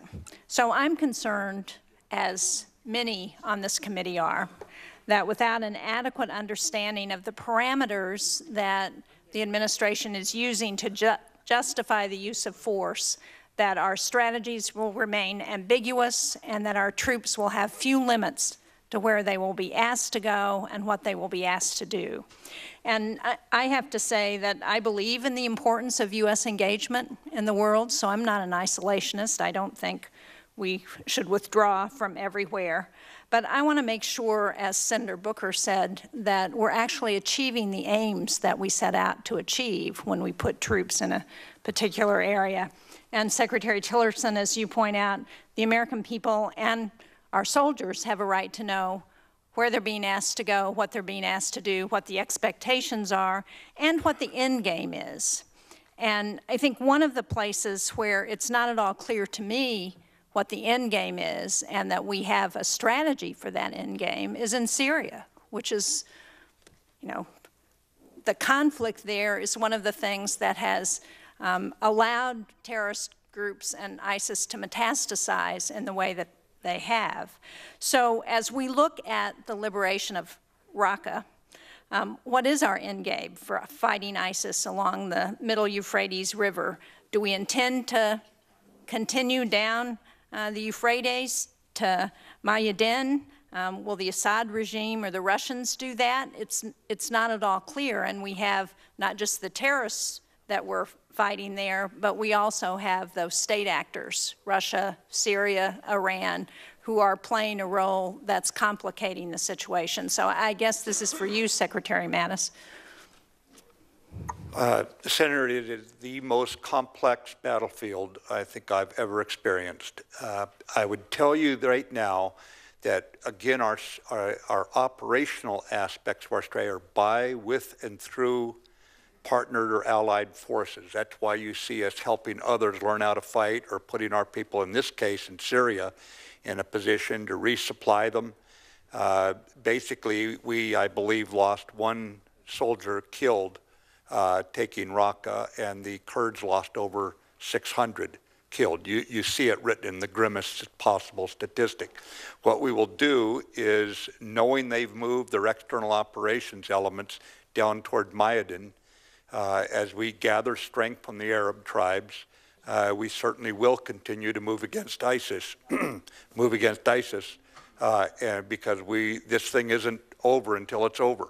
At the same time, the pro-regime forces, I'm talking about Iranian-supported elements, Lebanese Hezbollah, and the Russian forces are moving from Dar ez-Zor in the same direction. Again, we do deconfliction, as you know, with them at several levels. So we'll continue to move against them. The Iraqis will move against them from their side of the border, even as this Kurdish referendum issue has been a distraction further north. They are continuing to move. So we're still on the move. We're still deconflicting, and Secretary Tillerson is coordinating the larger issue of the end state diplomatically. And so is the expectation, as we drive ISIS out, that we will leave that remaining sections of Syria to Assad, to the Russians, to Iran? Because it's not at all clear that once we're gone, what will happen in those territories? Well, Senator, that's where our diplomatic efforts are underway, to create these de-escalation zones. That as areas are liberated, we then de-escalate the conflict so that the civil war does not re-erupt. And in order for that to happen, that means that the regime hold its positions and not try to overrun or retake areas that were liberated by others. We've successfully put one de-escalation zone in the southwest of Syria in conjunction with Jordan and Russia. That de-escalation zone went into effect January the 9th. There have been no aerial bombings in that area since, and we have had success moving Iranian presence as well as Lebanese Hezbollah presence out of those areas. We're working to create additional de-escalation zones, and these are not demarcation zones. These are not intended to divide the country.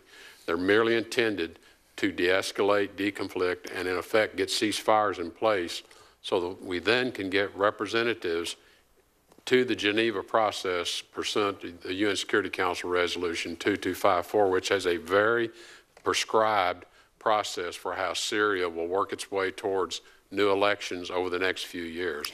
Well, I'm sorry to interrupt. I would like to pursue this discussion in a classified setting, but I did want to follow up on a statement that you made, Secretary Mattis, where you said that we always lead with diplomacy.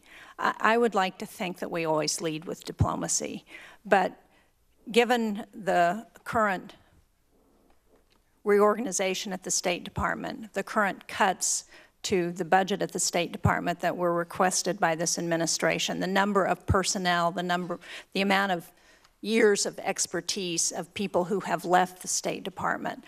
I guess I question whether, in fact, we are leading with diplomacy and putting our best foot forward. So I don't know, Mr. Secretary, can you explain to me why this is a good time to let go those personnel to cut back on the budget of the State Department? We've let no one go, Senator. Some people have retired. Some people have chosen to leave and pursue other interests on their own. There's been no layoffs. There's been no terminations. And quite frankly, Senator, I have to speak on behalf of the professional men and women at the State Department, Foreign Service officers and others who have many, many years of experience that have stepped up to the open positions that are still open because we're waiting for confirmations and are doing a superb job representing the American people's interest. And our diplomacy has not stopped. It is not hampered. It is not slowed. These people are engaged, directly with our counterparts leading this diplomatic effort. I'm proud of them. They're doing a great job, and we need some more help. We need some leadership help. But we haven't depleted our ranks of expertise by any stretch of the imagination.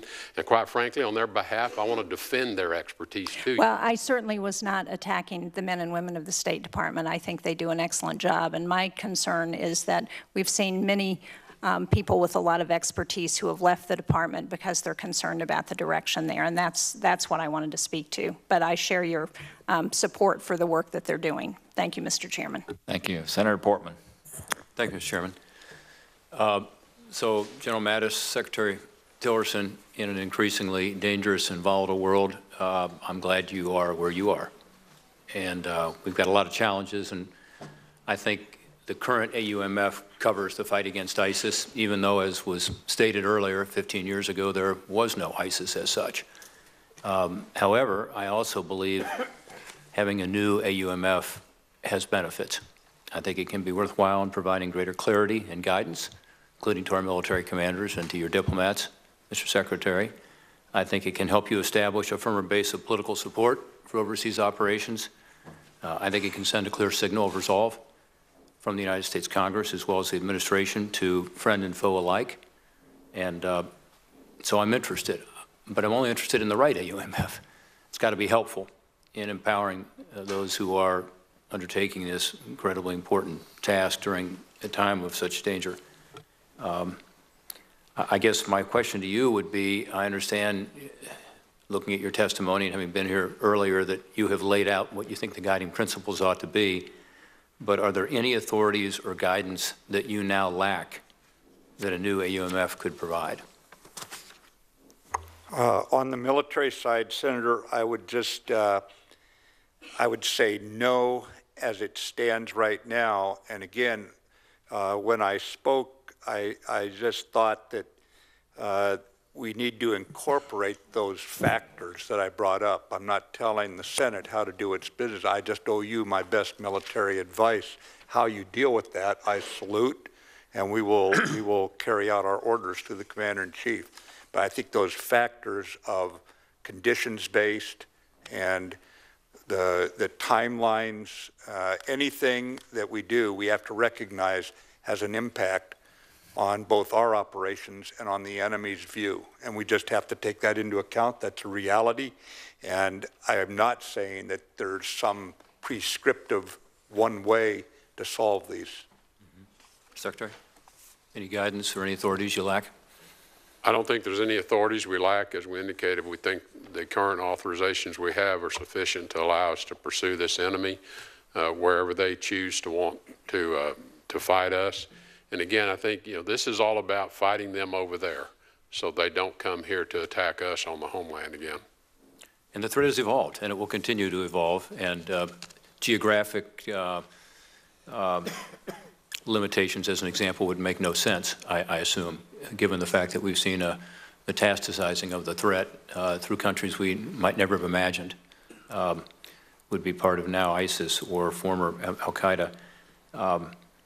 Let me ask you a broader question, and this is a tough one, but I have, as is true with many of my colleagues, been frustrated as you have with regard to Syria. You called it a very complex battlefield, and I know the President and our administration has focused on defeating ISIS as is appropriate. But there's a broader issue here, which is, how did ISIS evolve in the first place? And how do we deal with the underlying problems and the chaos in that region, the instability that fueled the rise of ISIS in the first place? And I guess my question to you is, let's say we continue to be successful with ISIS. You talked about Raqqa earlier, and you talked about some of the military successes we've had on the ground. As we do that, I would think our coalition partners and us are going to see the limitations of a military approach, because you'll continue to have sectarian divisions, competing interests, a worsening humanitarian crisis. And I just want to be sure, if we're doing a new AUMF, we cover that. In other words, this is not just to give you the authority to use military force, but it's really to get at the underlying causes so that we don't have to go back again.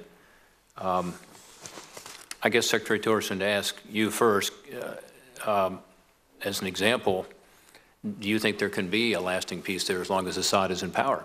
And does the current AUMF give you the ability, General Mattis, to be able to deal with that issue if you think that has to be resolved? That might be one example.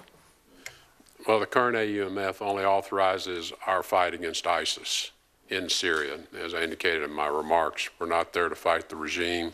There is no authority beyond the fight against ISIS. Therefore, we have to pursue a future Syria that's kept whole and intact, and a process which the UN Security Council process does provide a process by which, in our view, the Assad regime will step down from power. How that occurs will be part of that process, and that's what we've continued to indicate. That is a view that's widely held by others in the region as well. It's a view that's widely held by our allies in Europe and broadly by the coalition. So what we want to do is create conditions so Geneva has an opportunity to succeed. And again, how does this play into the potential new AUMF? And Secretary Mattis, you might focus, if you would, on the military operations side of this thing. In order to secure the peace after ISIS is defeated, if we're successful, what would you like to see in an AUMF that would be broader and give you the ability to do what has to be done? Sir, I think the AUMF has to address the two basic brands of terrorism that we've seen strike at civilized people everywhere, and determine what it takes to define that problem in sufficient detail, and to a point that here in the Congress we're in agreement, if you go forward along those lines, so that we speak with one voice on the threat. If we spend time basically defining the threat in sufficient rigor, then I think much of the response to that threat will be understandable and supportable across the political spectrum. Okay. And again, I know this is a sensitive topic, but do you think a broader AUMF is needed to deal with the underlying issues? Not just the immediate elimination of the ISIS threat in Syria, but some of the factors that have led to the rise of ISIS. It could do that, Senator. Properly constructed, it could do that. I think it's a question of, after we are successful, as we're having success now, how do you stabilize these areas? And is there any military role for that stabilization? I'm not, I'd have to think about it further as to whether it's a military role or whether it's really, we equip, which is what we're doing today, we equip local capacity to maintain the security of their communities. And as I said, and even as Prime Minister Abadi noted, armies are not good at as serving in a police role. They're not trained for that. So we have to train security forces that are able to provide a policing function to maintain stability and security for these communities, which helps tamp down the conditions that give rise then to this violent extremism again. Yeah. No question. I guess I'm just again, I'm out of time, and I appreciate your condolence in allowing me to go a little over, Mr. Chairman. But I do think this is a discussion that we can have as part of this potential new AUMF is, what is the broader strategy here that we ought to be pursuing to avoid getting back in the fight again? Thank you, Mr. Chairman. Thank you. And before I turn to Senator Cardin for his closing comment, on that note, I mean, you guys, I just want to be clear, people are tuned into this, you're not asking for an authority to go against Assad. No, Senator. And if you attempted, if you felt you needed to go against Assad as part of the broader picture that Senator Portman was bringing up, you would come to Congress because we would then be going against a country. Is that correct? That's correct. Senator Well, Mr. Chairman, I first want to thank both of our witnesses for their service to our country and their participation in this hearing. There may be some disagreements about what the AUMF covers currently and what Congress should include in a more up-to-date AUMF. That's a healthy debate that we're having. There is no debate, as the chairman's pointed out, about our resolve to go after terrorists who are attacking our interests and our allies, and we want you to have the ability to root them out and destroy them. So there's no disagreement about that. I just would sort of conclude on this, and that is, I think there's a real willingness of all of us to try to work together to modernize the AUMF. So we're going to try to be able to do that. But I particularly want to thank you for the direct answers to our questions. I think you were very clear in responding to the questions that have been asked by the members of this committee, and that's very encouraging because this hearing, I think, has been extremely helpful to us to try to sort out how we can best represent the national security interests of this country. I agree. I want to thank you both for coming, for your service to our country, for the concrete answers that you gave. Obviously, the next logical step is for us to mark up an AUMF. And I would just ask while you're here that you agree to work with us promptly, and the work period's short. We've got other issues to deal with, and that you would both use your resources to respond quickly to questions we might have legally and otherwise relative to an AUMF. Will do. Absolutely. Yeah.